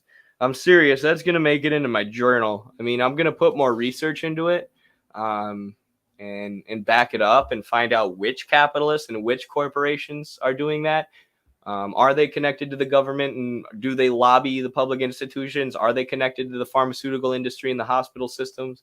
Because a lot of these corporations now are conglomerated. They're just these giant conglomerates like United Health Group or CVS Group, and they own insurance, pharmaceutical companies, they own providers. They control everything. And then a lot of those groups, a lot of their investors, their shareholders are the same people. It's people like Bill Gates, United Health Group and CVS Group. Huge chunks of them are owned by Vanguard and BlackRock, which are the two biggest investment groups in the country, who recently, if you were paying attention to the John Deere strikes in the Midwest, those were largely strikes against BlackRock and Vanguard because they're the biggest owners of John Deere. And they were also striking Alabama coal miners. Their coal mine was largely owned by BlackRock. So it's these investment groups of shareholders who own freaking everything. They've got their hands in the pharmaceutical industry. They've got their hands in mining. They've got their hands in the production of agricultural equipment. And it's multinational. These things all go globally, not just here in the U.S. And it all comes back to a handful of shareholders, a handful of people like Bill Gates. And that's the accumulation and concentration of capital at work. But I'm excited to see if the people profiting off addiction treatment are the same people profiting off the sale of pharmaceuticals. Because what a screw job that would be. Capitalist profit off addiction treatment. Look at that. Who said you can't learn anything from Twitch, huh? I just learned something from my Twitch chat, or got something from my peer-reviewed academic journal. Kentucky is the home of this. Yes, it's very, very bad in the South. That's the other thing about opioids that might make it into my journal. It probably will. Oh, that reminds me of what I wanted to talk about. Hold on. It reminds me of what I wanted to talk about earlier. Thank you. But in a lot of these places where the opioid crisis has hit the hardest or been the worst are places where they've had their jobs outsourced, where they've been deindustrialized, where Bill Clinton has signed NAFTA and TPP, these free trade deals, which allow for goods to be transported basically for free from the global South. Places where the U.S. is controlling their politics and keeping, inducing austerity, keeping wages low, keeping the cost of resources low, exploiting these countries like we know the imperialist nations do. And so that has led to a lot of jobs being outsourced. A lot of companies move manufacturing to places with low labor costs. And in a lot of the places who have lost their jobs in the U.S., you've seen opioid addiction ramp up. Gary, Indiana is like the classic example of a country that fell apart from outsourcing and deindustrialization. So when people lose their jobs, when they lose their income, when they lose the ability to produce their means of subsistence, they turn to drugs, right? And then the pharmaceutical companies are there to say, oh, are you dealing with anxiety because you lost your job? Well, we can't help you get a job, but we have this pill that'll make it so you don't feel any anxiety for 10 hours. And then it'll wear off and you'll be way more anxious because, you're used to being on the pill now. So you'll need another one and another one and another one. And then you'll need to up your dose. And then addiction takes off. And what I wanted to talk about was this amazing book that I cite all the time in my healthcare administration classes, especially when it's a discussion post that the other young students going into healthcare administration are going to see, because I want them to read this book. It's called The Second Sickness by Howard Waitskin. And this is a concept that we talk about all the time in healthcare administration. It's something that's in the regular course, which is not socialistic at all, but people's income level and their access to housing and their access to food and their access to clean water. All these factors affect public health. They affect people's health, their access to employment, a job, like we were just talking about, their access to transportation. So all these things outside of the healthcare sphere that make people sick. So if you're a doctor and someone comes in and they're freaking out because they got laid off, you can't offer them a job. You can't say, well, here's what you do. You need to just get a job. Or if somebody comes in and they're working 60 hours a week at a blue collar job and their knee is broken, because they're grinding all the time and they can't make enough money to put food on the table for their kids and they're freaking out. The doctor can't help them with that. They can't tell them to take a week off work and relax. The healthcare industry doesn't have that power. They can't make that kind of intervention. So what do? They give you pills to cover up the symptoms. So that's what this book, The Second Sickness, is about. Basically saying capitalism's making everybody sick. Capitalism's giving everybody mental and physical health issues. And to the point where the healthcare industry has no capacity to protect public health and actually make people better and actually treat the things that capitalism is doing to people. The only way to treat them is with pills that cover up the symptoms. And like we said, like we've been talking about this whole time, the healthcare industry is so commercialized and so commodified that they're just using it as an opportunity to make money. Right? They see people struggling under capitalism and they push pills on them to make the symptoms go away. And then if people get addicted, they're profiting off the addiction treatment too. It's the commodification of everything, and that in itself leads to more sickness, leads to more physical and mental health issues. So it's our society that's sick. The healthcare industry and its commodification is a product of capitalism, which is the main argument I'm making in the Journal of American Socialist Studies too. This is a development of capitalism that would have come about regardless. This is a product of commodification, accumulation, and the concentration of capital. And it's our society, our economic system, the way that we produce goods and services and distribute them that is sick and contradictory and that is killing people. And, the opioid crisis hitting places where jobs have been outsourced and deindustrialized is a perfect example of that, right? There's not enough changes in the world that you can make to the healthcare system that are going to make it able to treat the sickness that people are being induced with by living under a capitalist mode of production. And that's on God, baby girl. I'm sorry. I don't know why I said that. Holy shoot, I need some water. Pain management centers cause a lot of people to become opioid addicts. Interesting. And the FDA, and maybe people are conflicted about this, but the FDA is trying to make kratom illegal. Kratom, Kratom, kratom or kratom, I don't know. But it's been extremely successful in weaning people off opioids. It's less dangerous than opioids, but it has similar opioid-esque effects. But if you're coming down off opioids or in withdrawal from opioids, kratom takes tons of your symptoms away and helps you not have to deal with those symptoms, and makes the pain less intense. And the FDA is trying to make it illegal because they know it weans people off opioids. And someone earlier was talking about psilocybin or psychedelics. There's all this evidence too that psychedelics and treatment based around psychedelics, forms of psychedelic therapy, are 70% effective in healing opioid addiction. There's also Iboga or Ibogaine, which puts you through a 20-hour bad trip, but it's 80% effective in getting people to quit smoking cigarettes, because people just realize how they're killing themselves and how awful it is to smoke cigarettes. But all this stuff, that could help prevent or get people off opioids and addiction, the FDA comes in and cracks down on all of it and doesn't allow for any of it because they're just trying to protect corporate profits. They have no interest in protecting public health. At least psychedelics are starting to get decriminalized. That's a good thing. It is, but I wish it was more controlled, right? Because there are,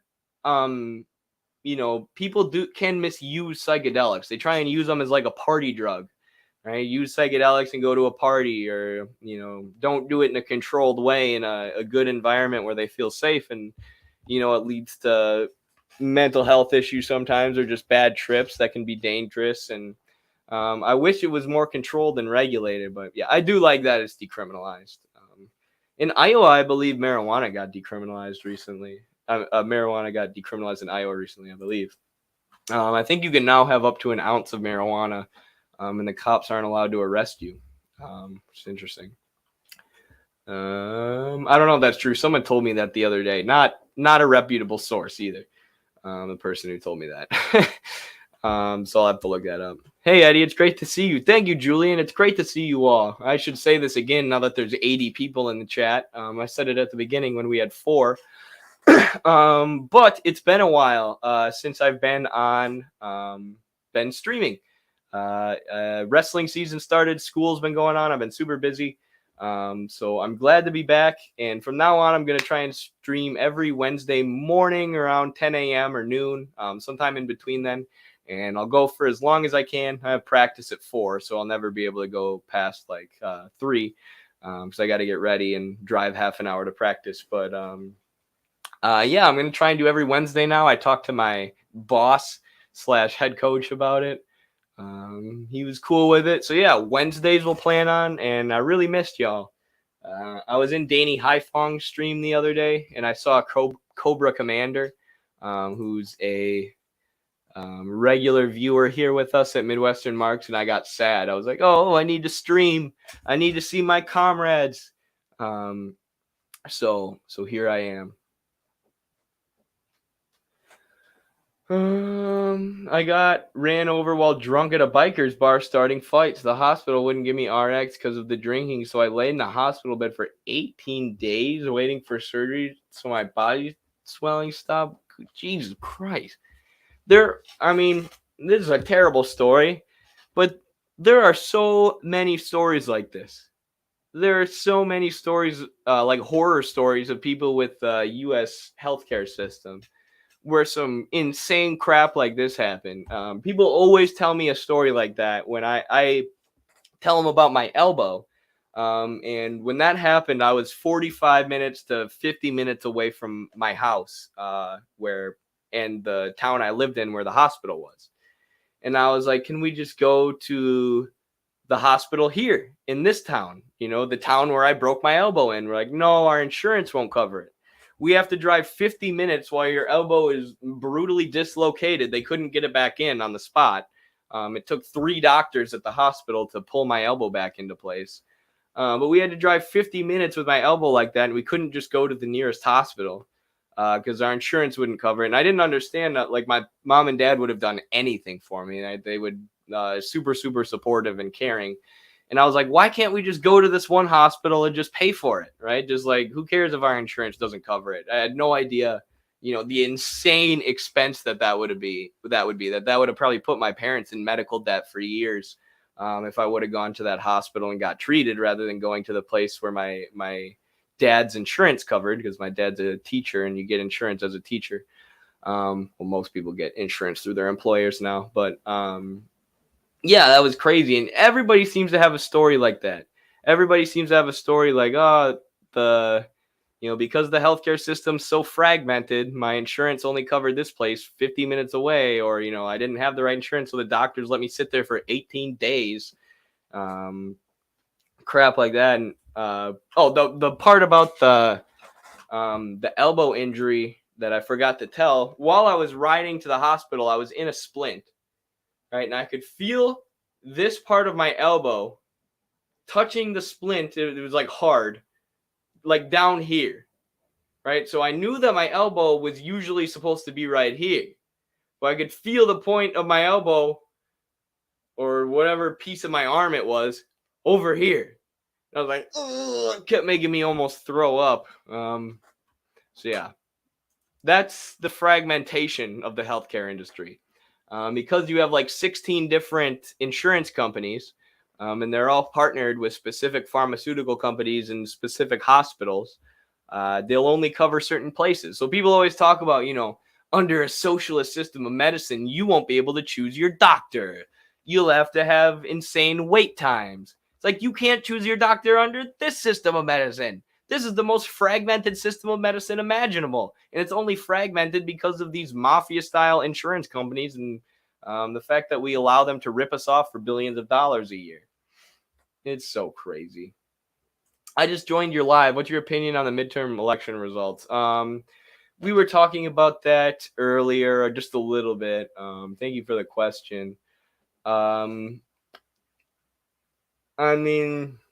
I've only been following a couple races because I think they're funny, like the the John Fetterman, Dr. Oz race, and then the Herschel Walker, Raphael Warnock race. Those are pretty funny. Especially, I actually hope Warnock wins. That's the only one I really care about because he actually, I feel like, is better than Herschel Walker on a handful of things. Fetterman and Dr. Oz are basically the same. Fetterman has been backing away from supporting single-payer healthcare in any kind of way. He's only ever said we should move towards the ideal of single-payer, which is far from saying we need to implement single-payer at least, which is the truth. And then he recently said in the debate that China is our number one enemy going forward.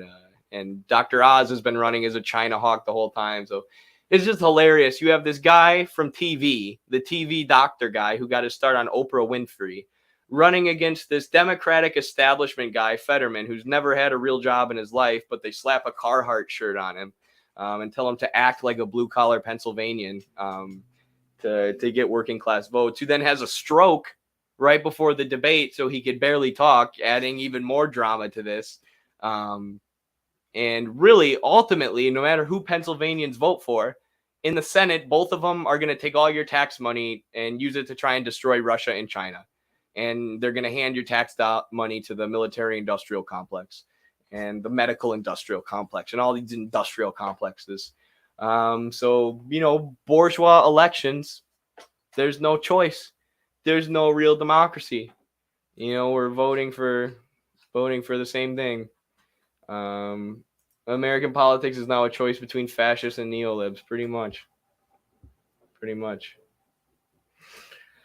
All right, I have to go get a drink of water in 1 sec, but let's finish this. Let's finish our healthcare articles for today. So Iran, where the U.S. is focusing a regime change, color revolution effort recently, and who they've been keeping under sanctions for years and increasing hostility with for years. We know this. They have a very, very good medical system. They provide universal health care. They have a lot of really good medical universities and a lot of really useful medical journals, which I read and use all the time in my healthcare administration research and in my homework and work. So they're really advanced in that aspect, and you can't deny it, once you look into what they're actually producing, like the kind of research that they're producing. The articles they're producing, the Iranian medical system and their academics around it are just really advanced and really impressive. And the U.S. accused them of creating a nuclear weapon. The U.S. and Israel have accused them of creating a nuclear weapon time and time again, even though Israel has nuclear weapons and won't admit it to the UN, and they're the only country with secret nukes on the planet. They have to project, because the imperialists always have to project what they're doing onto their enemies. So they say that Iran is secretly creating a nuke. Now, as the U.S. has killed General Soleimani and increased sanctions on Iran, and threatened to go to war with Iran every step of the way, and continued giving billions of dollars to Israel and promoting this lie from Israel that Iran is creating a nuke and pulling out of the Iran deal, which we'll talk about in a sec. Because of that, there are people in Iran who now actually want nuclear weapons, right? Who are like, no, we literally do need a nuke to protect ourselves from the U.S. or they're going to overthrow us and kill all our people and do what they did to Iraq. So there are those people. But during the Iran deal, after the Iran deal was signed, Iran's nuclear program was under 24/7 surveillance by the IAEA, the International Atomic Energy Agency. And you could go on their website at any time and see exactly what Iran was doing. 24/7 surveillance. The entire nuclear program was under 24/7 surveillance. And Trump pulled out of this deal, said it was a ripoff and it gave everything to Iran, even though all it did was force the U.S. to give back Iran some of their own money that we had stolen. We've stolen tons of money from them via sanctions and our economic warfare since then. But Trump said that because we were giving them back their stolen money, this was a ripoff for the U.S. And we pulled out of the Iran deal and continued to put sanctions on them and then drone strike their general. And then now we're accusing them of making a nuclear weapon when we were surveilling them 24/7 under the Iran deal, and we would have continued to. And they never, ever, ever, ever, ever were accused of even taking steps towards making a nuclear weapon. But now there are people in Iran, a lot of people who actually want a nuclear weapon because the U.S. lied about the Iran deal, pulled out of it, assassinated their general, and started sanctioning their medical supplies during a global pandemic. So the whole thing with the Iran deal was ridiculous. And what they kept accusing Iran of doing was enriching uranium. They kept accusing Iran of enriching uranium, which if you look at the IAEA reports, and as I said earlier, if you just look into what Iran is doing with their medical system and the kind of articles that they're publishing, kind of medical literature that they're publishing, peer-reviewed scholarly stuff that's used and cited in the U.S. all the time, they are enriching uranium for medical purposes, right? They're doing a lot of cool stuff with cancer treatment and using, uranium for medical to create medical isotopes is what they're called. They also have a nuclear power program. They use it for energy, but what they're doing is extremely cool. And then for the U.S. to look at it look at that system that's largely publicly owned, right? The reason that the U.S. wants to destroy it is because corporations, Western multinational pharmaceutical companies, aren't making any money off the Iranian healthcare system. It's mostly publicly owned. So even though it's working well and doing a lot of amazing things that we're not doing in the U.S., we look at that and we say, this is evil. We lie about it to say they're making a nuke. We pull out of the Iran deal, sanction it, assassinate their general, and just try and do everything we can to destroy them, when they're making freaking medical isotopes. In an article I found this week, somewhat related to the isotopes, I probably should have pulled up an article about that. And I probably should have pulled up the IAEA reports. But this is such an interesting thing that came out of the this came out of the Tehran University of Medical Sciences. Okay, this isn't actually the article that I wanted to pull up. This is a different one, but it's about the same thing. Also from an Iranian medical journal. The other one was called like the Medical Journal of the Islamic Republic of Iran, that analyzed the same thing. But they did a critical review of rationing in healthcare systems. So what does that mean? Well, people in the U.S. who are against single payer and are against the public healthcare system, who want to protect the corporate-dominated healthcare system we currently have, they say that, these people want to move towards socialist medicine, and they want to ration healthcare. They want the government to ration care and decide who gets it. And it's like, dummies, every country on earth rations care. In the U.S., we ration care. Every country, has a finite amount of healthcare services and resources that they can give to their people. But only in the U.S. do we ration it by dollar. Do we ration it by the size of your wallet? If you're rich, you can afford healthcare. If you're poor, you can't, because the whole thing is commodified. It's all commercial, because all the healthcare companies, all the people in charge of it, are private institutions, profit-based institutions, selling medicine as a regular commodity. So in countries like Iran, who do have universal healthcare, or countries like Cuba, or even if you look at the UK's National Health Service, even in a capitalist country, and the capitalists are always trying to cut the NHS and cut people's healthcare coverage.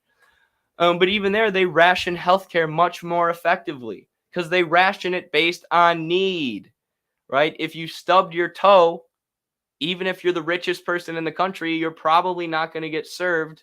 You're not going to get healthcare before someone who's dying of cancer, right? They ration it based on need. We have a limited amount of resources. We have a limited amount of care.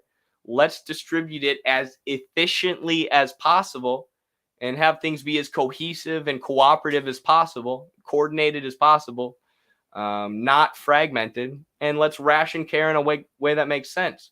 In the U.S., we have this horribly fragmented system because of the insurance industry, as we talked about earlier, and their profit motivations. A horribly fragmented system, and a system where 20 to 60,000 people die every year because they don't have access to health coverage at all. Right? So not only is it fragmented, not only do people have trouble getting healthcare from the provider that they actually want or that they like, and they have to choose what their insurance industry wants. And not only is the insurance industry trying to cover as little of your healthcare as they possibly can, forcing you to pay for as much of it as possible so they can make money, to the point where 40 to 60% of Americans now have medical debt. And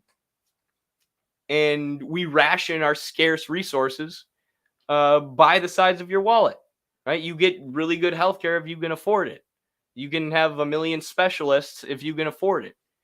If you can't, you're shit out of luck. So it's the most inefficient, broken, fragmented system in the world that rations healthcare in the most ridiculous way that you could possibly imagine by wallet.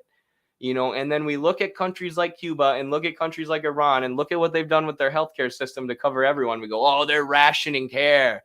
How could they ration care? It's like everybody rations care. But in Iran, you have medical journals who are looking at this. How do we ration care more effectively? And, U.S. medical journals will look at stuff like this, right? They'll look at how we ration care more effectively, but they'll never question the profit motives of the corporations and the pharmaceutical companies and say, we need to get rid of these completely. right? Even that article that we covered earlier about the way that the pharmaceutical industry controlled the government and hospitals and universities, and got them to push opioids on people. Even that article doesn't say we need to nationalize all the pharmaceutical companies and make a public system, right? They come up with these solutions that are like, oh, let's, put some more regulations and some more oversight on the pharmaceutical companies. Like, by who? By the public government organizations who the pharmaceutical companies already control? Like, they're not going to provide any real oversight. So their solutions are ridiculous. Versus Iran, versus this country, which, they're not socialist, but a lot of their major industries and banks are publicly owned. Most of their healthcare system is publicly owned. They can look at rationing in an honest way. They can actually say, okay, the countries where profit-based for-profit corporations are dominating the healthcare system and using it to make money, they're rationing healthcare in a completely ridiculous way. We also have to ration healthcare. We also have scarce resources, even more so because the U.S. is putting sanctions on us and stopping us from trading with the rest of the world and preventing us from importing the medical supplies that we need. So we have to ration even more so. But we can do it in a more intelligent and a more efficient way, especially if we increase the amount of medical supplies that we have, increase the production of them. If we increase the training and education of doctors, make sure that those doctors are located in areas that need it, like we talked about with Cuba's system of having doctors in return for free medical school. They go serve in the rural regions of Cuba where there's a shortage, or where there used to be a shortage. So all these things are planning, socialistic central planning.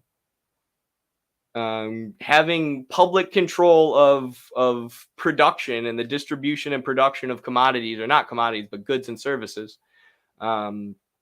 Controlling that and doing it in a way that's more rational than the market-based system of distribution and production. And even in our universities and in academia in the U.S., we're not allowed to suggest these solutions, these socialistic solutions of planning. Right? We have to either accept the idea that private is always better than public and that for-profit firms will always do better, or accept that socialism has always failed, and we need capitalist markets, otherwise we'll just be in a total dictatorship. Like, we're already in a dictatorship, dog. We're in a dictatorship of the pharmaceutical industry and all their buddies, which is something that I said in a TikTok recently. On my new TikTok account, because I haven't even talked about this on stream, Midwestern Marks 1917, our backup account got banned. So that's our third TikTok account now that's been banned. It wasn't our main one. It was our backup, thankfully. But still, it's crazy that they banned 3 of our accounts already. As we've covered a million times, Mint Press News discovered that TikTok was hiring former NATO operatives and State Department operatives to manage their content. So that's who's banned us 3 times, is these former national security agents. But that's interesting. But you can all follow us here at our new account, Eddie Liger. It's me with my wrestling thing that I'm. And then while I get a drink of water, I think I'll play this video for you all, so you can have something to watch.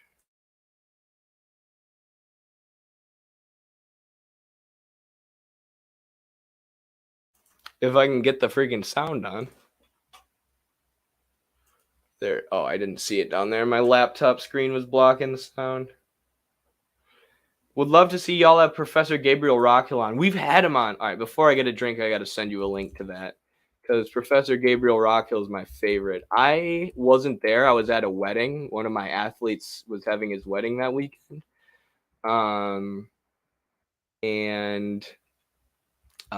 So sadly I wasn't there, but I was like, you can ask Carlos, I was drunk at the wedding, texting him, like almost crying, because I was so excited about the Gabriel Rockhill interview when I was watching it. I was like, this is the best interview I've ever seen. Gabriel Rockhill's such a hero. We need to spread his work to everybody. He's been debunking these liars in the Frankfurt School for so long. and we can promote his work and make him as popular as he deserves. I was like all emotional talking about Gabriel Rockhill. Kind of embarrassing, but and here's a video of Noah and I doing a stream, breaking down the Gabriel Rockhill interview, because I was so sad that I missed it, that I wanted to do a breakdown of it. But yeah, there you go. Sorry. All right, I'm gonna play this now, and then I'm gonna go get a drink of water.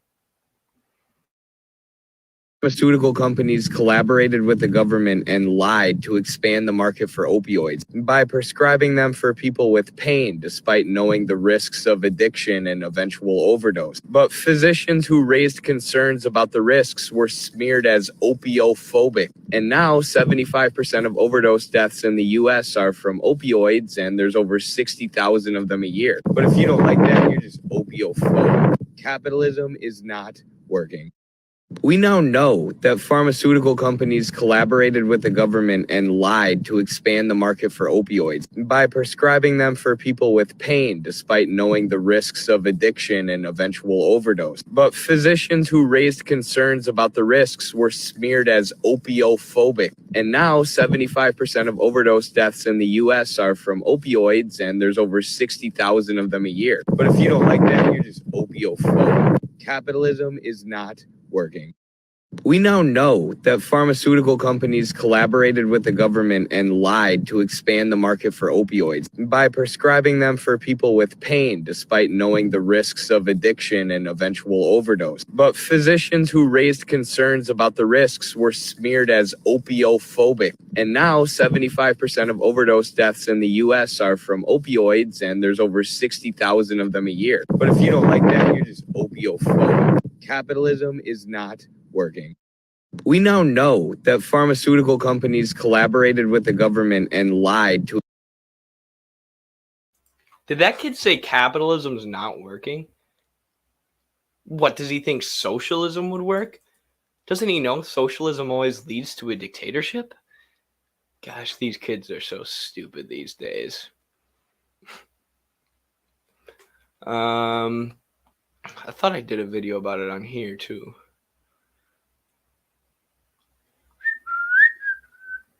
Maybe not. I don't know. Let's play this. This one didn't go as viral as I wanted to. I like this video though. I thought it was good. Think of that is evil and terrible about modern corporate capitalism can be attributed to this guy. Yo, I left a comment on this video. Pause. We're gonna watch the full video first because it's worth it. If I can find it here. So you guys are right. Yeah. All right. I'm gonna show you this guy's whole video because it's worth watching if we're gonna watch my response. Ronald Reagan has an awful lot of explaining to do. But when it comes to who is the architect of the fuck you capitalism that we think about today that's ruining everybody's lives and destroying workers' lives and fucking up the economy and stuff like that, it's not Reagan. It's this guy. And I'll bet a lot of you Gen Z people here watching this don't even know who this is. This guy was the CEO of General Electric from 1981 till 2001, and he is probably the most influential corporate executive in history. And just about anything you can think of that is evil and terrible about modern corporate capitalism can be attributed to this guy. Mass layoffs, stock buybacks, financialization, fuzzy accounting to boost share prices, massive, massive, massive executive pay, offshoring, kicking down the wall between politics and corporation, union busting, rank and yank. It's all him. This man did not give a fuck. Reagan, for his part, at least he claimed that trickle-down economics would somehow magically lift working class people into like a better echelon of society or whatever. Welch, on the other hand, his whole purpose in life was to make the biggest and most valuable company in the world, and he did not care who he hurt to do it. This dude earned the name Neutron Jack because he would buy up companies and just blow them up, lay everybody off, sell all the assets. This guy was doing the private equity thing before private equity was private equity. But because of all the layoffs and offshoring and financialization and all that stuff, this guy was able to meet earnings targets quarter after quarter after quarter for decades. GE's share price was through the stratosphere. And because he was so successful at shareholder capitalism, every CEO in the country wanted to imitate this guy. He had a whole leadership institute that young, promising executives would go through to become more like him. Again, you can blame Reagan for a lot of things, but this guy is the reason that Amazon, Walmart, McDonald's, whoever, that they treat their employees like pieces of meat. Follow me for more horrifying revelations about how the economy works. Now, most of you Marxists in our chat and our audience probably see already what my problem with this video is. And it's not, anything that he's saying about this guy in comparison to Reagan is true, right? And not only is it true, but it's good to point out that the capitalists are the ones really pulling the strings, right? It's not that Ronald Reagan was just the devil, as people say, like he was, but he was because he was a simp to the capitalist class. He was just really good at waging the class struggle in favor of the capitalist class, at finding ways to crack down on workers and, destroy and exploit other countries at the behest of multinationals. But it's people like this, bankers and people attached to industrial capital, who are actually the ones pulling the strings, the ones lobbying the government, the ones paying for the campaigns, the ones writing the bills. The bills that politicians take are almost always written by corporate lobbyists. So we can watch my TikTok in response before we talk about some of the specific things he said. Huge difference between what think of that is evil and terrible about modern corporate capitalism can be attributed to this guy. Yo, I left a comment on this video, but I just realized it had a typo, so I'm just going to explain what I meant. This guy's definitely bad, but the stuff that's being attributed to him in this video would have happened regardless. The video blames him for financialization, which, yes, he definitely played a role in. But financialization is something that Marx is noticing in the mid to late 1800s, and something that by 1917, Lenin says has come to dominate the entire capitalist system. And finance capital, which is banks merged with industrial capital, comes to control the government. And that's how we get imperialism. These banks use the government for their own interests, including doing wars or putting sanctions on countries who go against what they want. This guy is just a finance capitalist. He's someone who owns a bunch of industrial capital and also has his hands in banking. And they say this guy merged the private sector and the government. That also had already happened. This guy just evolved it and made it better. Well, for him, worse for us. Think So again, similar to Ronald Reagan, he was just someone who was good at waging the class struggle, someone who knew what class he was in, and fought for that class against the working class for exploitation. As this guy says, he kicked down the door between public and private. There was never really a door. The state, the government has always been controlled by the ruling economic class, and that's always been true under capitalism, despite the words that liberalism says about democracy and about people being in power and checks and balances and blah blah blah blah blah. As I said, lobbyists write the bills, and like the control that corporations have on the government has been steadily increasing forever, right? And the way that they do it has been increasing forever, and how blatant they are about it. People talk about Citizens United, which was what, 2010 or 2013? I think it was 2013. They talk about that as like the time when, it was 2010, yeah. They talk about that as the time when corporations took over the government. And once we got Citizens United, they basically legalized bribery. They said corporations' money and their donations to politicians are protected by free speech. So they can donate as much as they want. But this just made it easier. Right? This just made it so they didn't have to follow as many rules. They already had plenty of methods of controlling the politicians, and they own the media and the means of communication. So there's not much that can be done about it, except organizing against them, of course. So yeah, and there are also things that are inherent to capitalism, like accumulation and concentration that we were talking about earlier, where more and more capital is accumulated and concentrated into fewer and fewer hands because of market competition. Because capitalists are in competition with one another, they constantly need to expand their markets and expand their empire if they want to stay on top. And other capitalists are constantly getting pushed under, bought out.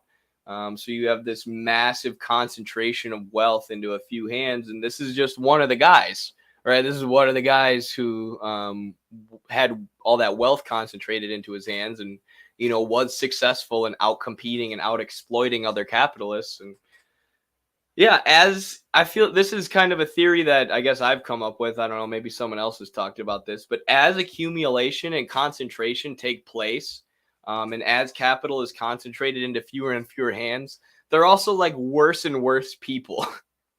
like they become bigger and bigger psychopaths because of the stuff that they have to do in order to rise to the top and get to the top, because there's so few people who make it. You have to be so cutthroat and exploit people so thoroughly, and not care about people at all. Really only care about money if you want to rise in this system or get to the top of this system. So yeah, maybe Jack Welch was like the worst capitalist that we've gotten in a long time, or had in a long time at that point. But all of those things that he got blamed for, financialization, the control of the government by private corporations, these were all things that were happening beforehand or would have happened regardless. Good video, though, by that guy otherwise. If he would have realized that capitalism is to blame, these are just the inherent motions of capitalism.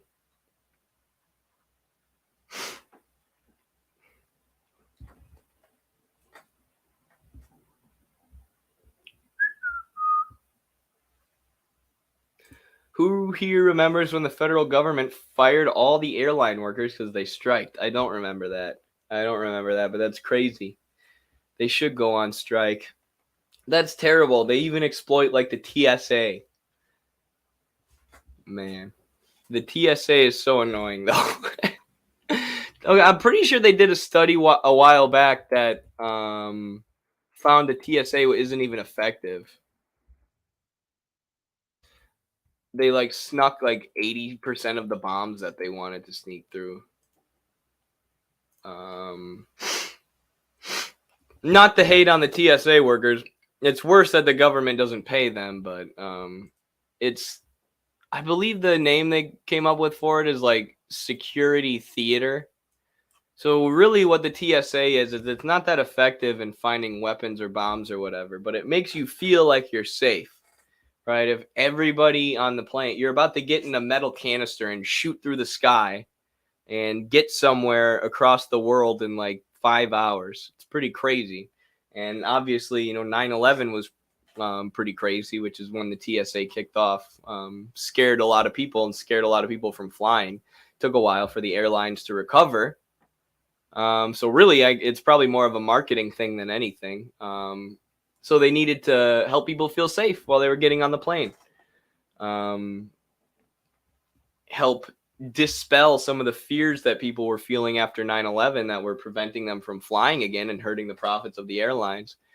So that they, started doing the TSA thing, and they've tested it. The result was TSA agents failed 67 out of 70 tests. Team members, we can just check out the whole article.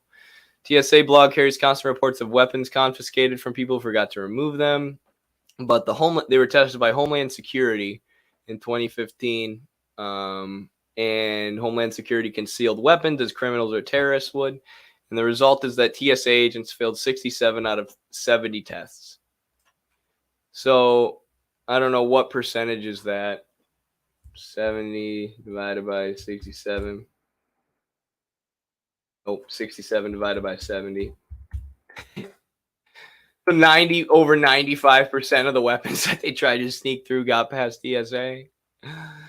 On this day in 2001, in response to the terrorist attacks of September 11th, the Transportation Security Administration was created in a demonstration that the Keystone Cops are always prepared to exploit a crisis. In the ensuing 2 decades, the TSA has proven itself skilled in harassing travelers and freaking out over pocket knives and water bottles, while steadfastly failing at its assigned task, making transportation safer. And by the way, I'm not saying TSA are all airline workers, right? You have flight attendants, you have people working reception, you have janitors, you have pilots, you have all these different jobs, that the federal government fired or screwed. That would be important jobs, even in a socialist society. But TSA, it's basically, as silly as it sounds, they're basically just another armed body of the state with a monopoly on violence, right? It's just, and they don't actually work that effectively for stopping crimes. They are extremely rude to you, though, and they do take away food and water so that you're more likely to buy food and water from the airport or from whatever place that you're traveling to. So it's basically just an extension of the cops. Even though the TSA is kind of goofy and we don't think of them as, an armed body of the state like the military or the cops. But the military and the cops are freaking goofy too.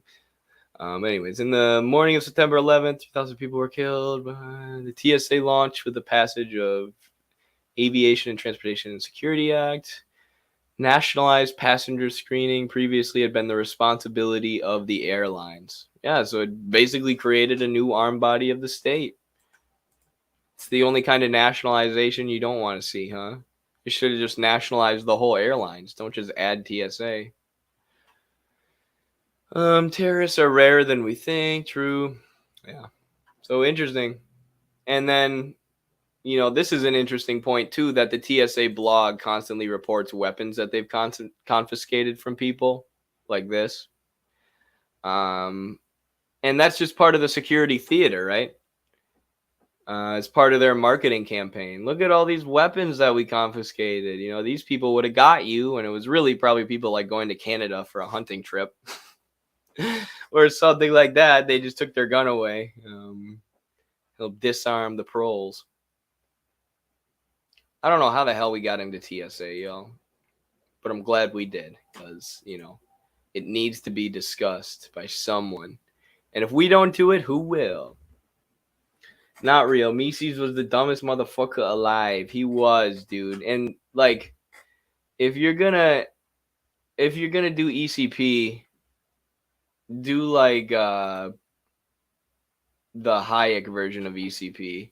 Like, don't even try and use Mises' version of ECP.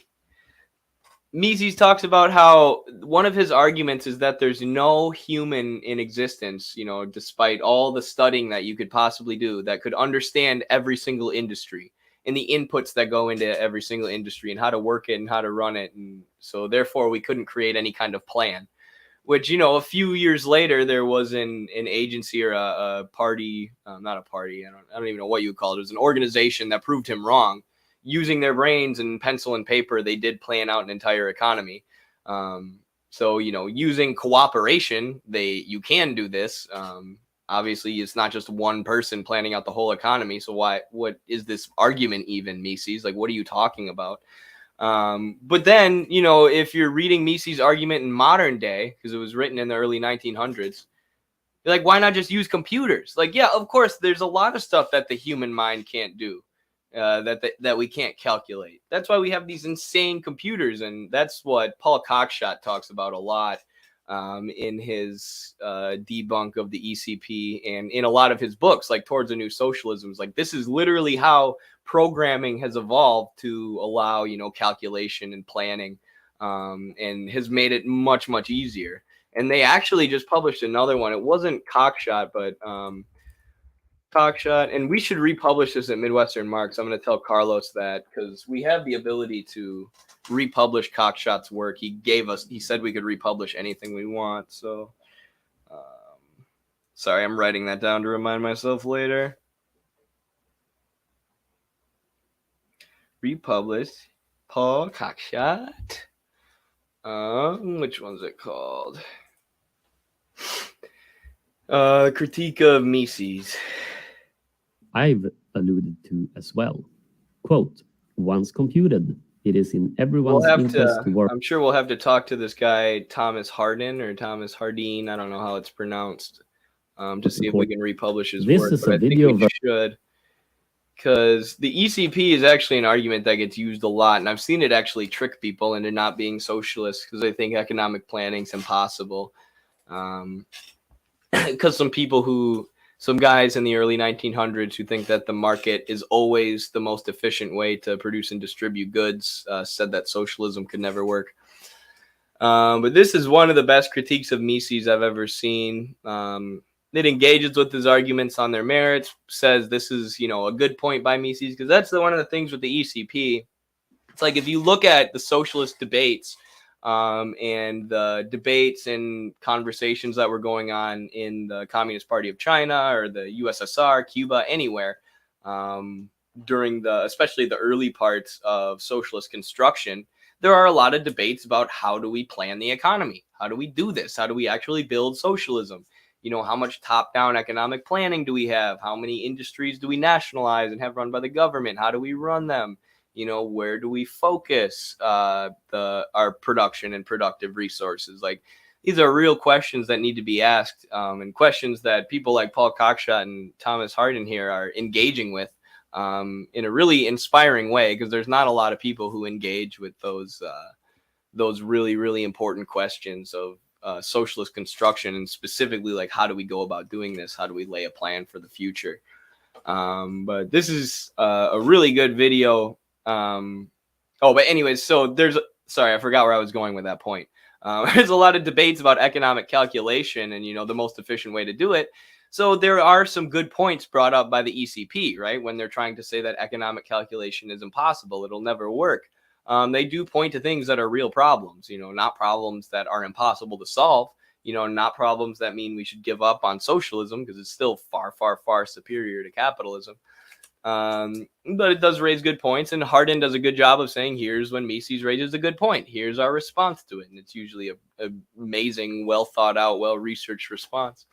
But yeah, I recommend people check that out. I'm gonna pop it in the chat. I'm gonna pop it in there. Boom. There she be. Please, please, please check that one out. Funny that I only brought that up because there was a libertarian Prax Ben stan in the chat, but there's a lot of libertarians, and a lot of people who believe neoclassical economics, and who say a bunch of BS about the labor theory of value and about Marxism and the impossibility of socialist planning, and they need to be destroyed and argued against. And the truth is on our side. So the more that you research and the more that you learn, the more that you'll be able to explain it to workers and people, and the better off we'll all be, the more organized we'll all be. Finally caught one of these lives. Thank you very much for joining us, Victor. I'm glad you could catch it. From now on, Mondays, starting at 10 a.m. to noon, are going to be our streaming time. I'll go till as long as I can, till I run out of energy and pass out. So yeah. What are some good podcasts on socialism? Well, Midwestern Marx has a podcast. We also have a YouTube channel, of course, which you're commenting from our YouTube channel. So, but you can also find our podcast on Spotify. And we've been focusing more on interviews lately, but they're basically podcasts. So any of our long form content where I'm with Carlos, Noah, or Paul, or any of the other Midwestern Marx writers. But then Rev Left Radio is pretty good. I'll pull them up right now. Oops, my screen is super zoomed in. I'll put them in the chat. Rev Left Radio, I'd recommend. I've heard Red Menace is good. I don't know if I've listened to them. What's the podcast with Second Thought, Ugopnik, and Hakeem? Deconstructed, is that what they're called? They're good. They're really good. They're basically Marxist-Leninists. So, I mean, Hakeem and Ugopnik are. Second Thought basically is. I don't know if he's avowed. Libertarians on the left and right. Yes, they all need to be debunked and destroyed. Very good point, Seb. Thank you. Yes. That confused me at first. Like, what are these libertarian socialists? They're not socialists at all. They need to read On Authority. Deprogram. Yes. Sorry. Deconstructed is Mehdi Hassan's podcast. Don't watch Deconstructed with Mehdi Hassan. He's an MSNBC reporter, anchor, and a lib. That's not what you want. You want the deprogram. Okay? I want to be clear about this. You do not want to watch Mehdi Hassan.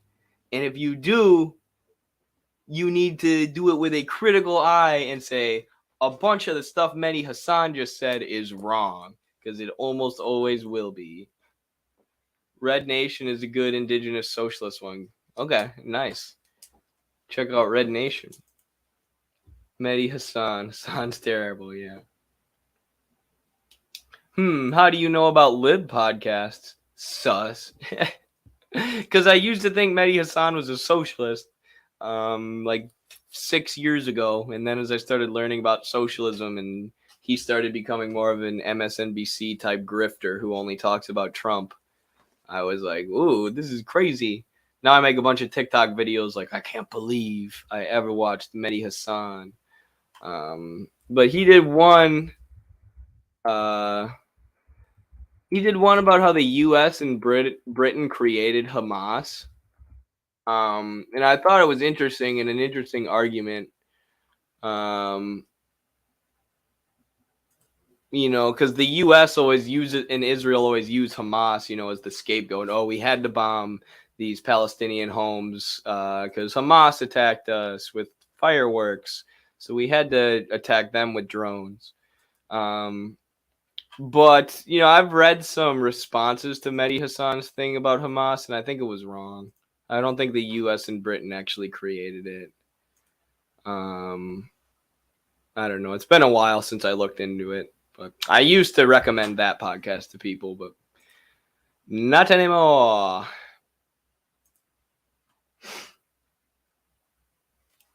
Prax Ben debunked you and Hakeem. Watch his new video debunking turn left. Prax Ben hasn't debunked anybody.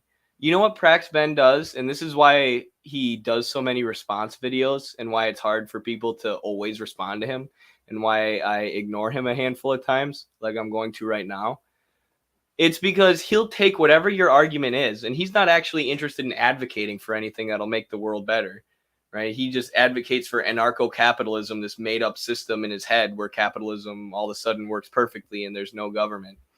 But he'll take whatever your argument is for socialism or whatever, and he'll take the Heritage Foundation's debunk of that, right? Or something from this corporate right-wing conservative think tank, an article, arguing against socialism. And he'll say, nope, this article says different. Debunked. Look, the Mises Institute said that the ECP is a real thing. Debunked, and you can take the time to respond to it. You can take the time to look at what he's doing and break it down and break down by why it's wrong, but it's time consuming. I remember the last time I responded to Ben, he was calling me a National Socialist. He was calling me a Yahtzee for supporting the Soviet Union, the country that defeated the Yahtzees. And his 1 minute video about me took me 3-4 hours to debunk because I had to dissect every point and do specific research on every point. I could have spent this 4 hours of my day doing anything else, but I'm responding to a weasel on TikTok who just took whatever my argument was, probably didn't even listen to it, and then just found some other article that contradicts it. And now I got to fucking do all the work to actually sort out what's what. And he's always wrong when you actually do the work and sort out what's what. And I'm sure the ECP one is no different. But you know what? I have better things to do with my life today than respond to this kid on TikTok, this anarcho-capitalist on TikTok, whose parents probably own a business, and that's probably why he likes capitalism. Hi, y'all. Hello, Dust. How's it going?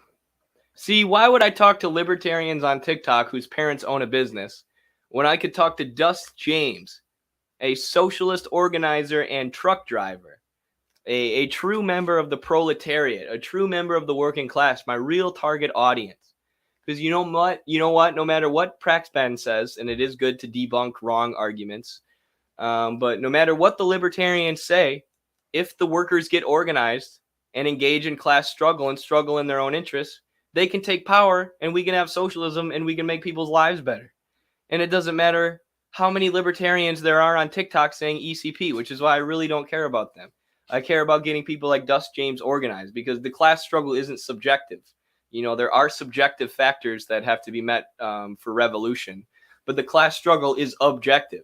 It goes on whether or not, Mises is saying it's not going on or whether libertarians on TikTok are denying the existence of the class struggle. It doesn't matter.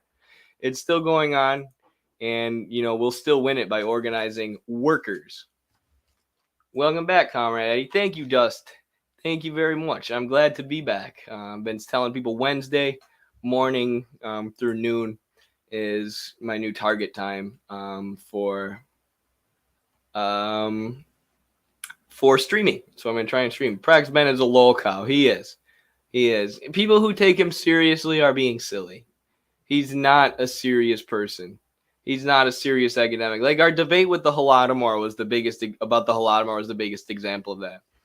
It was like if you were, an honest scholar, if you were actually looking at these things, actually digging into the source material, you would come to the same conclusions as Robert Tauger, who's a professor of Soviet agriculture and history. Conservative. I don't know if he's a conservative, but he's not a socialist communist, not a Stalin supporter, not a USSR supporter, and that's very obvious when you read his work.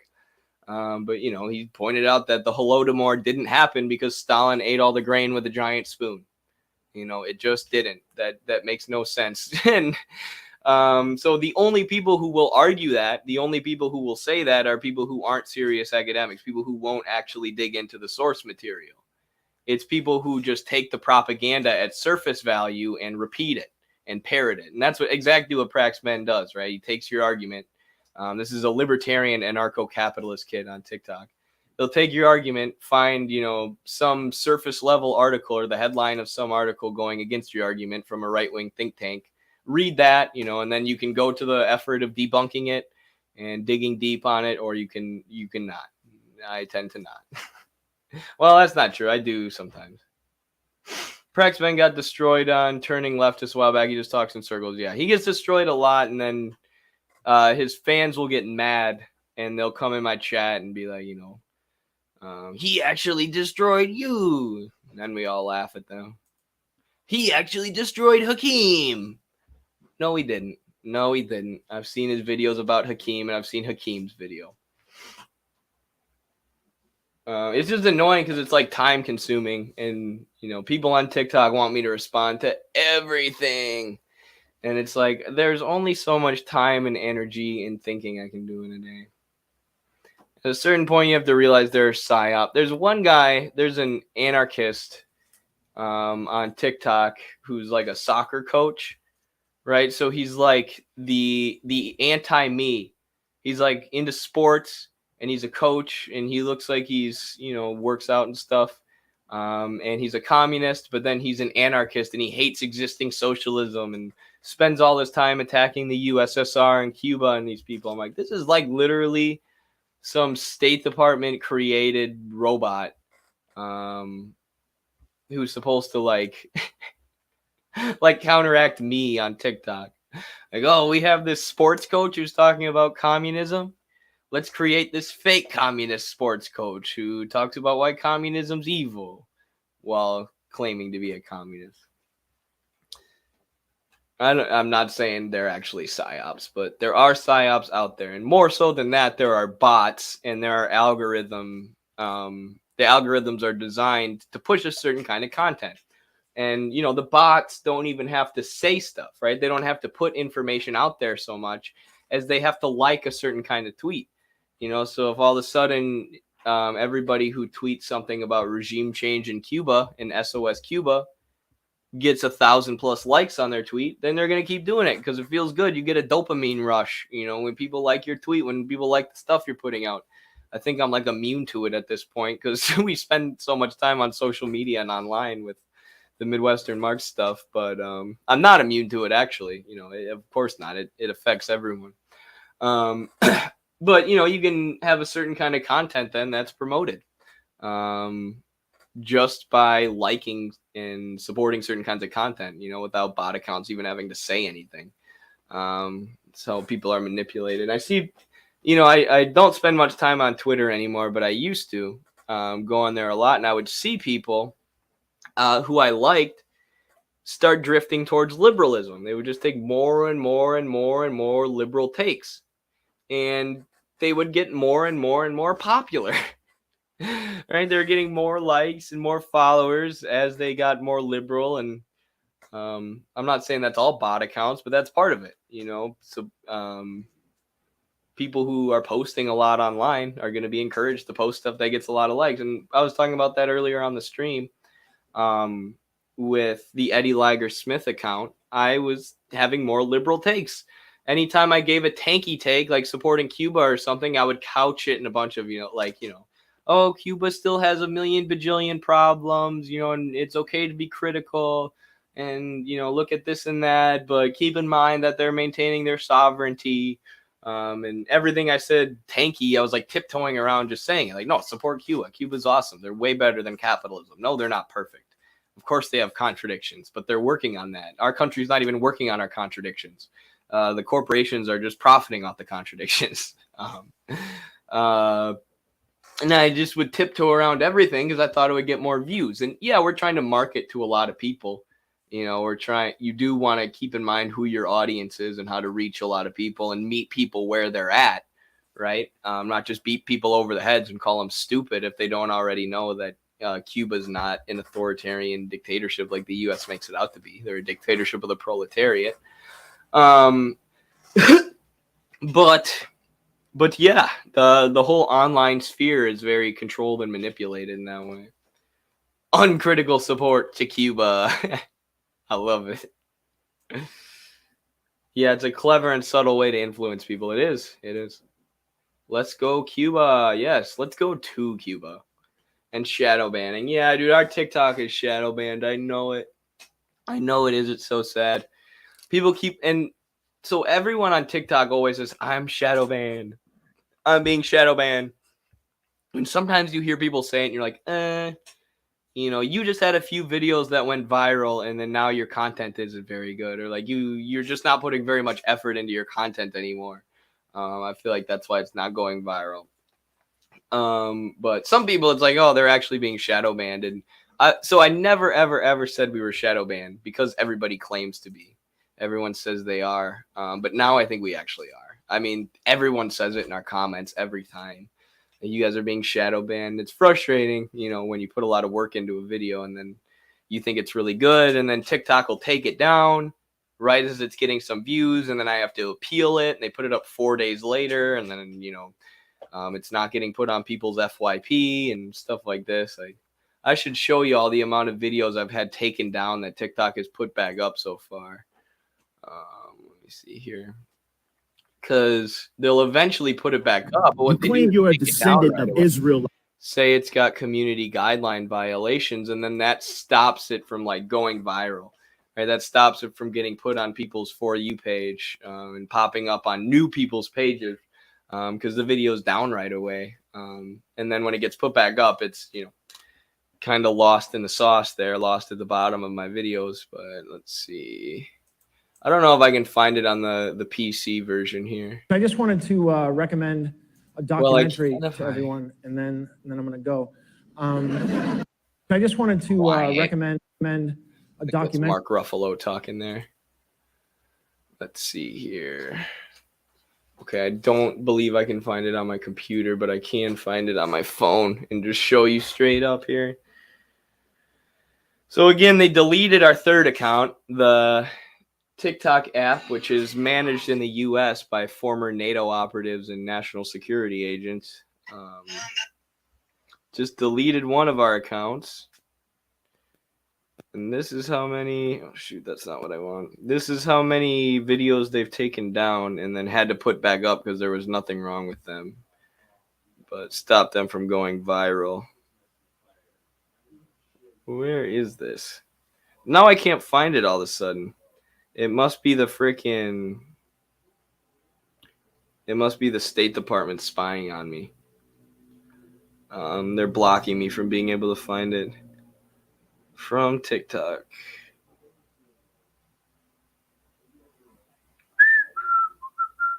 Am I on the right account? Oh, here we go. Found it. Oh, they just reported another one of them. Got to appeal it. I don't even know which one it is. I'm sure they'll put it back up. Oh, it's the one about Imran Khan being shot. Disagree. All right, sorry, I had to submit that appeal. But this is all the videos that have been banned and put back up. Some of these were permanently banned. If they have a little block over them, that little blocked eye, that means they're still down. All of these videos that they took down and stopped from going viral and then had to put back up because they had to admit there was nothing wrong with them. And my videos, if there's even the slightest hint that I might have violated community guidelines, they get taken down, and then TikTok doesn't accept my appeal, right? They keep it down, and there's an account warning on my account. So when people follow me, it says, "Are you sure you want to follow this account? It's dangerous." Insanity. And then there are these people like who used to pretend to be my friends, who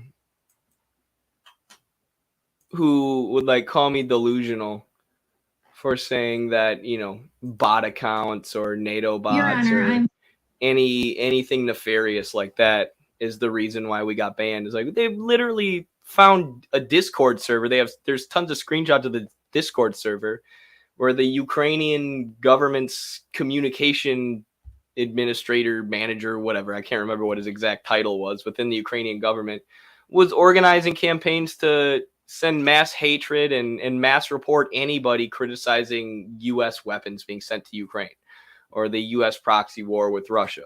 So they were coordinating this, and I know we got hit by that because it was absurd, the amount of hate we were getting for originally talking about the U.S. role in the conflict in Ukraine and NATO's role, to the point where our account with 40,000 or 400,000 followers actually got completely taken down, got removed.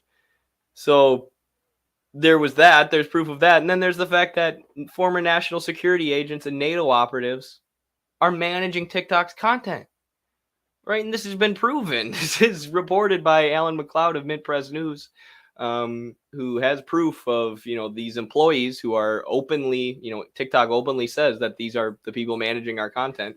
And they're people who have in their resumes former NATO operative, former manager of content at the State Department or whatever, former job at the State Department or whatever. And Twitter, it's the same thing. Twitter has also hired a bunch of national security agents to manage their content. I don't know the state of that now that Elon Musk has fired a bunch of them, but obviously he's closely connected to the State Department as well, which was also reported by Alan McLeod. But, TikTok is manually appealing all these videos that get taken down, right? And they manually appealed, or they manually looked at and still decided to take down our 3 accounts that got banned. So we know that they have NATO operatives managing their content. Who do you think is looking at our videos and looking at our account and deciding to take them down? Do you like it's the NATO hops? So how could you say that they have no role or that they play no part in it? And people act like we're a freaking, like, literally a conspiracy theorist for saying this. And now, like, yeah, maybe if you just say it, if you say Eddie Liger Smith and Midwestern Marks think NATO took them down, without, saying any of the actual evidence we provided, right? If you just say that, oh, these conspiracy theorists think they're being attacked by the government. What idiots. Yeah, that does sound kind of wild, unless you point out that the government or former government agents and former NATO agents are the ones running TikTok, and that they've manually reviewed our content and decided to keep it taken down. I'm trying to find it. This guy.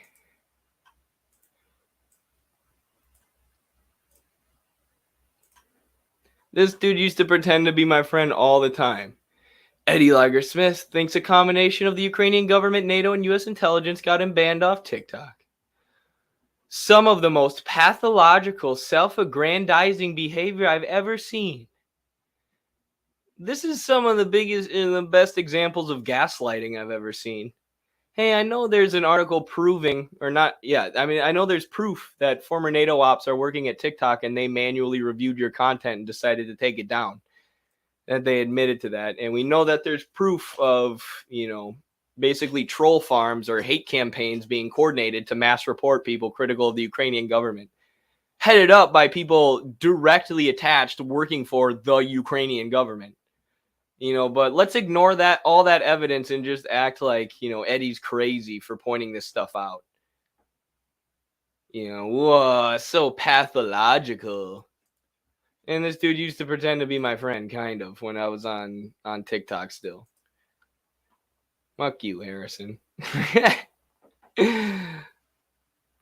Like a douche. Catherine Crosby says, you once mentioned a democracy study with Cuba and China. Could you provide that source for my own study? Do you have a shareable page of sources? Oh my gosh. I hope I can find that. That was something I saw on Twitter. It was a third-party source that does a democracy study like every 5 years, or a giant survey asking people if they feel like their government serves them. I'm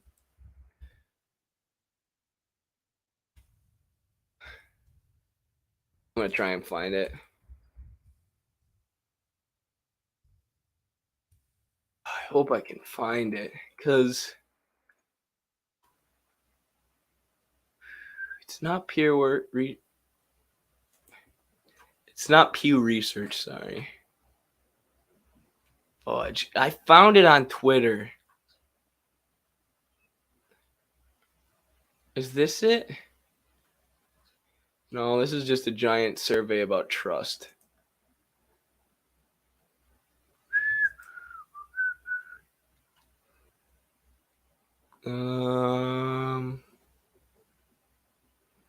This is all about America. Survey, see, and trust in government. Gosh, I wish I could find this for you.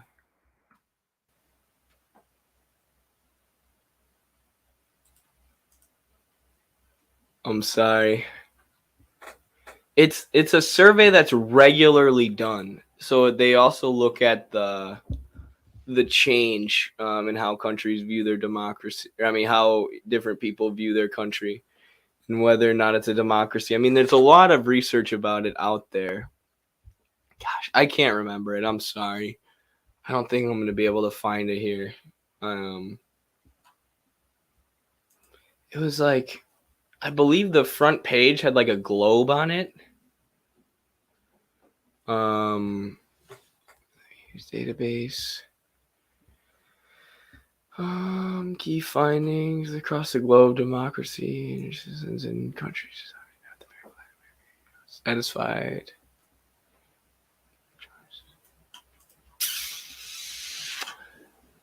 I don't know. I can't find it. I'm so sorry. Thank you so much for sending $5. I'm sorry. I should find that study before I keep promoting it and saying that stat. But it was something I saw on Twitter a while back. Like I said, a study that's regularly done, third party, not attached to any country's government, including the Chinese government or the Cuban government. Yeah, they rank Cuba and China way higher. I believe like in the top 10. And well above the U.S., which is like 170th or something, which obviously shouldn't be surprising. But thank you so much for your support, Catherine Crosby. Really appreciate the super chat. You are the reason we're able to publish books like this, the reason I have a nice camera and a nice microphone right now. So thank you all for your support. I'm really, really sorry I can't find that study. I'm sad. A lot of studies don't even include China and the like. I'm sure you'll find it if you if you continue your research, you know. I'm sure it'll eventually pop up. Let me try searching on Twitter.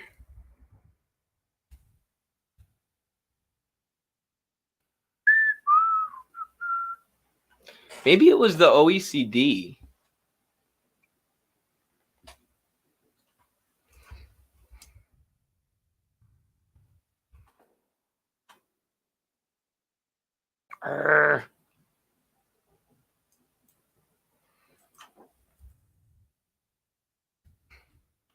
Now I'm just frustrated that I can't find it.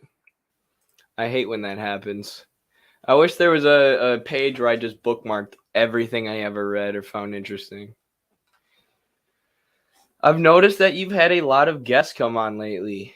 Have you ever interviewed Richard Wolff? No, but we've reached out, and he's definitely on the very, very, very top of our list of someone we want to talk to.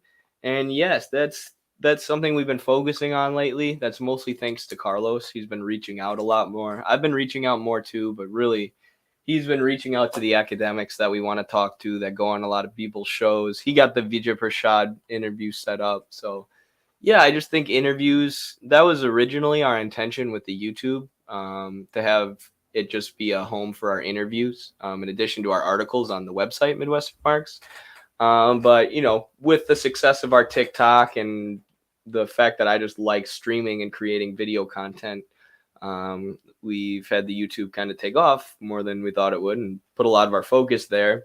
But now we're trying to get back to the interviews, right? We're trying to use that platform for what we originally intended it for. So now we've had Vijay, had Radhika Desai and Alan Freeman, Carlos Martinez, a lot of good people. And you got to better believe that Richard Wolff is high on that list.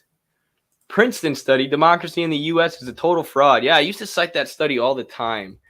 That said the U.S. is an oligarchy, which is interesting. But again, as we were talking about earlier with the guy who was saying Jack Welch, the capitalist who owned an electric company or whatever, General Electric and some other things, the person was saying that he made capitalism the financial oligarchy, finance capitalist dominated corporatist system that it is today, when in reality that's just how capitalism, you know, how it would have developed anyways. Financialization and imperialism would have come about anyways, and corporate control of the government would have come about anyways. So, you know, the U.S. has always been an oligarchy. It's always been a government dominated by the ruling class, the bourgeoisie. This is just a study that proves it, that realizes it, that notices it. Something that's always been the case. But it's a worthwhile study to know and to cite and point out to people. Princeton study. Congress literally doesn't care what you think. Facts. Michael Hudson would be a great guest. I agree. I freaking love Michael Hudson's work, and he's been killing it lately too. Yeah. You could dig into the history on your browser and see if you viewed it there. I would, but I think I saw it on my phone on Twitter. I don't even think it was on my computer. Because most of the stuff I find, like all the medical studies we looked at today, I don't know if I'd say most of the stuff. Depends on how much I'm using Twitter. Like I said, I really haven't been using Twitter lately that much. But most of the stuff I find happens just in doing research for papers or research for homework or whatever else on the computer, or just reading the news, various news outlets that I trust, or even ones I don't trust. Read the Wall Street Journal all the time to know what the capitalists are thinking. But anyways, I find a lot of the stuff that way, but then I also find stuff, you know, just scrolling through Twitter. Was the name of the study Democracy Perception Index 2022? Let me see. That sounds right-ish. I don't know if that's it, but that sounds interesting. That looks like it's an annual study. I don't know if the one I'm talking about was an annual survey or one that they do like every 5 years.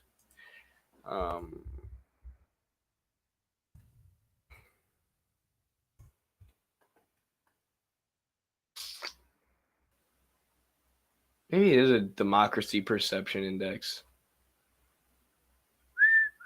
I don't know. I feel like that would just come up. I feel like it should come up right away, but like, and we know that Google and the search engines are, you know, controlled by Silicon Valley oligarchs in various ways to promote pro-corporate content. But like, I feel like it's gotten worse lately. Like there are studies and things that I used to be able to find on Google that I can't find on Google anymore. And one of them are like conspiracies. Like I went to look into 9/11 conspiracies one day, and I just realized it was going to have to be a massive research undertaking because Google won't bring up anything anymore. They won't actually bring up conspiratorial information so you can read it. They'll only bring up corporate outlets debunking it, which I'm not saying, I have no opinion on that, but I just wanted to read about it. And it's something I've noticed a ton lately, like sources that I used to be able to find by searching. I have to get super specific to find them, or like go find a link that was shared on Twitter. I can't find it on Google anymore. It's scary. It's like, geez, information is so freaking suppressed and controlled. It's terrible. Maybe it's just that I'm more critical now of what I'm reading, and I used to not notice it back in the day. Maybe back in the day I would just Google something and trust Wikipedia, but I don't know. They bury those links. They do. I believe the Gray Zone got like banned from some search engines. Like if you search the Gray Zone, they don't come up. Someone was saying that. I don't know what it is. They came up when I clicked, when I typed the Gray Zone. But I had heard that somewhere. For how long have you been reading Marx? Let's see. What's the date today? The 22nd, 2022 of November. So Bernie ran January of 2020. Almost 3 years now. Almost 3 years. I mean, I guess I started before that technically, reading some Marxist literature in political classes for college, mostly eco-socialist stuff like Ian Angus is Facing the Anthropocene, which was actually a good text to start with because he talks about CMC, the commodity transformation that capital goes through, which is in the first 3 chapters of Capital Volume 1 and is foundational to Marx's analysis of capitalism. And it says that in that transformation, there's also a metabolic rift. So a rift between production and the ecology, nature, the earth. So production is totally focused on exchange values, the production of money, the sale of commodities in a market. They become disconnected then from planning out production that's harmonious with the earth and with the earth's natural systems. And the system gets out of control. And it can't do anything to protect the ecology when it's actively destroying it. And species are dying out, and we have the threat of climate change. It's because of the metabolic rift that's created between humans and nature by capitalist production. So that was a good book. Sorry, I got kind of off the beaten path by talking about that book. But I read that like 3.5 years ago. So yeah, 3.5 years, I guess. But then I read Capital, didn't understand it, read a million other pamphlets and smaller things, read Capital again, understood it a lot, thought it was freaking amazing. Working through volume 2. Communism good, Marxism good, Lenin mostly good, Lenin all good. You're close. You almost had it. Communism good, Marxism good, Lenin best. Because Lenin put communism and Marxism into practice, which is worth more than all the theory in the world. Anarchist good. No.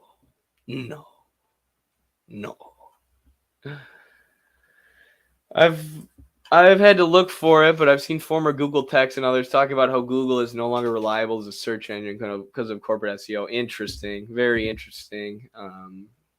Yeah, I should look into it more at some point and the way that the algorithm works so we can see how it's controlled, because it's got to be more controlled. I don't know. This is totally anecdotal evidence that's not really even evidence of anything. But my cousin's wife, my cousin and his wife are huge fans of my work.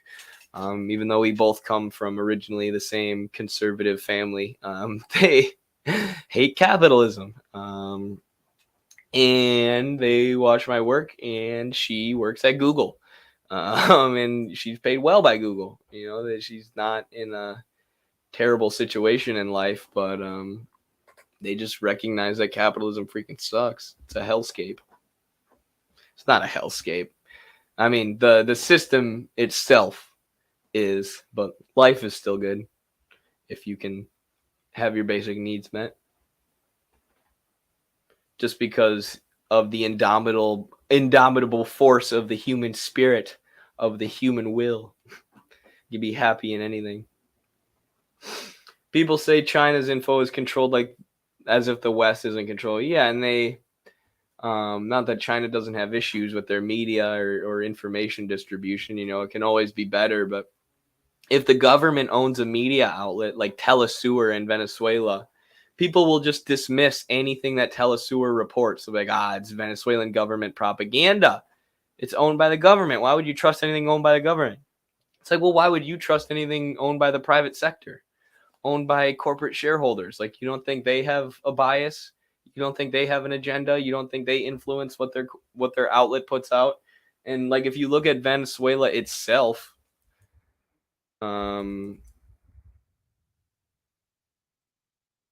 if you look at Venezuela's media itself, the most biased, wrong, non-nuanced sources are the ones that are owned by corporations, are the ones that are privately owned, which, yes, despite the U.S. media reports that the Venezuelan government owns all the media, they don't. And there's 75% of Venezuela's media is privately owned, or 74%. I mean, this was a little while back, but Venevision and Televen and Globovision are still around.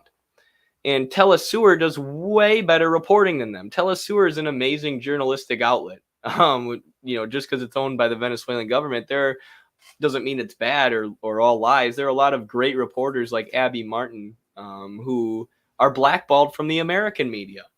Right? The American media is so corrupt, they've blackballed anyone who will tell the truth, and it forces some people to share their reporting with RT, Russia Today, or with Telesur, right? And that doesn't mean that reporting is tainted. It might be, you can investigate that if you think so.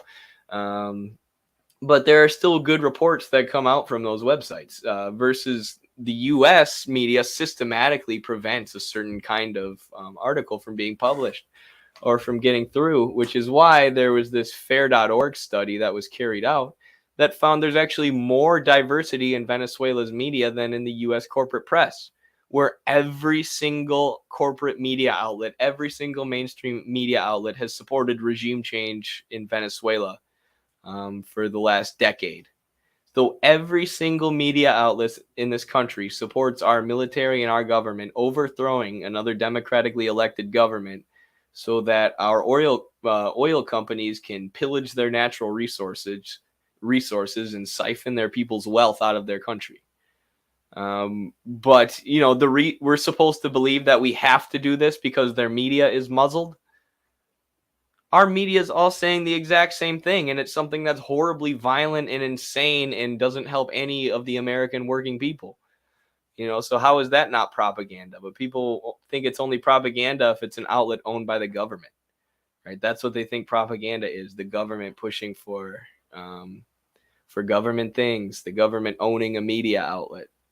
It's like the government can publish propaganda, the government can do propaganda. But, in capitalist countries, it's usually propaganda on behalf of the capitalists, and corporations and private entities, the private sector, can do propaganda too. And they actually do it more than socialist countries where the government controls more of the media, as evidenced by this study from fair.org, who is a great outlet when it comes to media analysis that I recommend you all check out and read regularly.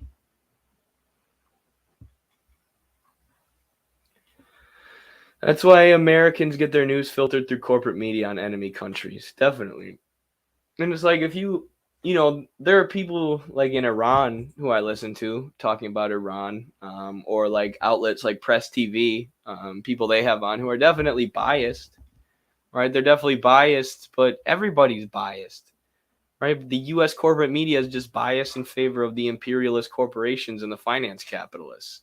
So there's nothing wrong with reading CGTN, Chinese state media, or, Iranian state media. Yeah, it's biased, but you know what the bias is, right? You know where they're coming from, and you're also reading the U.S. corporate media, which is biased in the other way.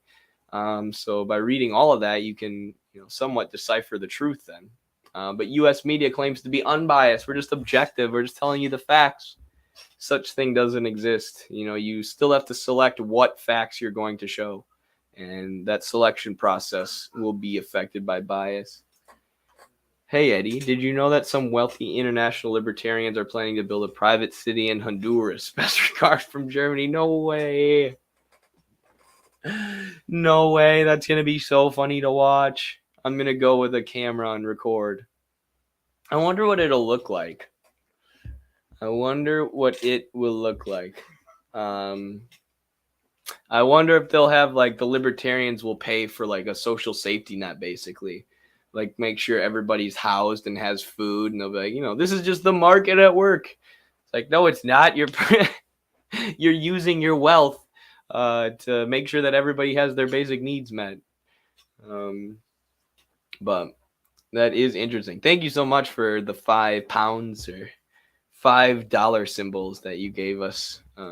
Money symbols that you gave us. I appreciate it very much. Thank you for your support. I didn't know about the private city in Honduras. Well, Honduras is now a democratic, run by Xiomara Castro, a democratic socialist. So they have a lot of plans to electrify the country and meet people's needs. So it'll be interesting to compare the libertarian city to the actual country of Honduras. And I don't know if they did this in the U.S. I would expect the CIA and NATO or whoever. I mean, they can, or the FBI, and they could still do this, or the police.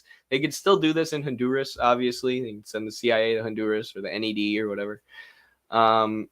But if they did this in the U.S. and it was actually working, right? If there was any kind of utopian community that was meeting people's needs, I'm sure they would infiltrate it and destroy it.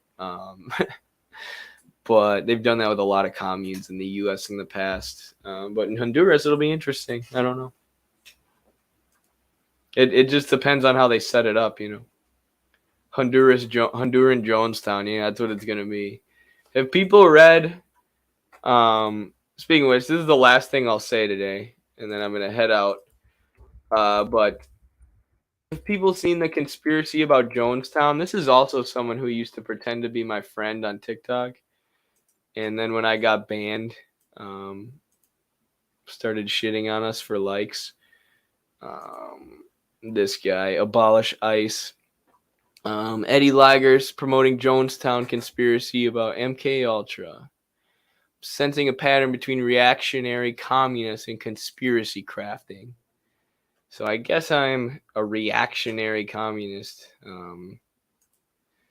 Yeah, it's funny. I love telling my wrestling friends about stuff like this. I'm like, dude, today this anarchist on Twitter was calling me a reactionary, a right-winger.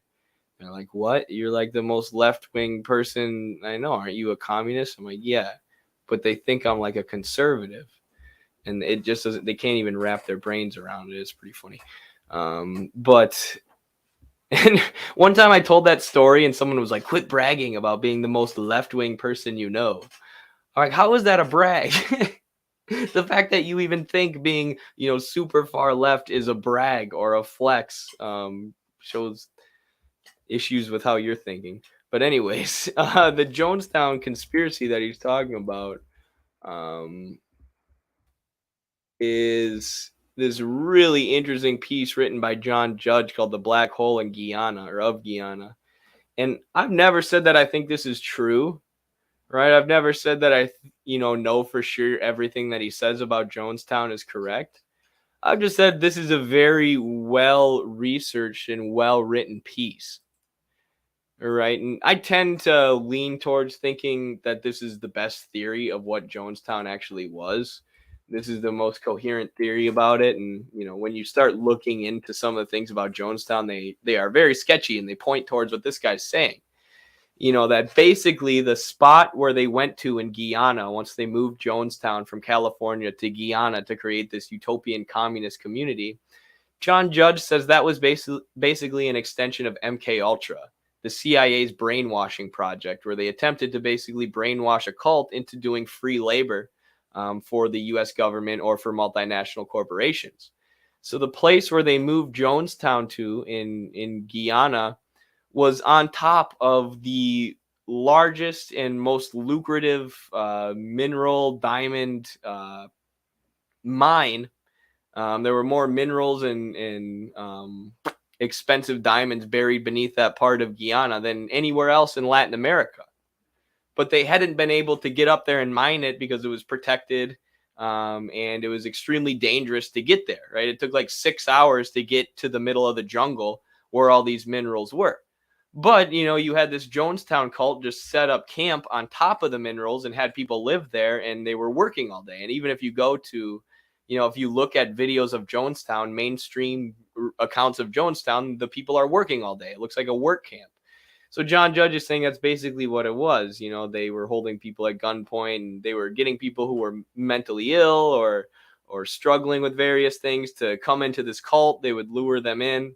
And then kind of drug them up and basically keep them there. The guards, the armed guards would keep them there, and with the plan of extracting tons of minerals from this place.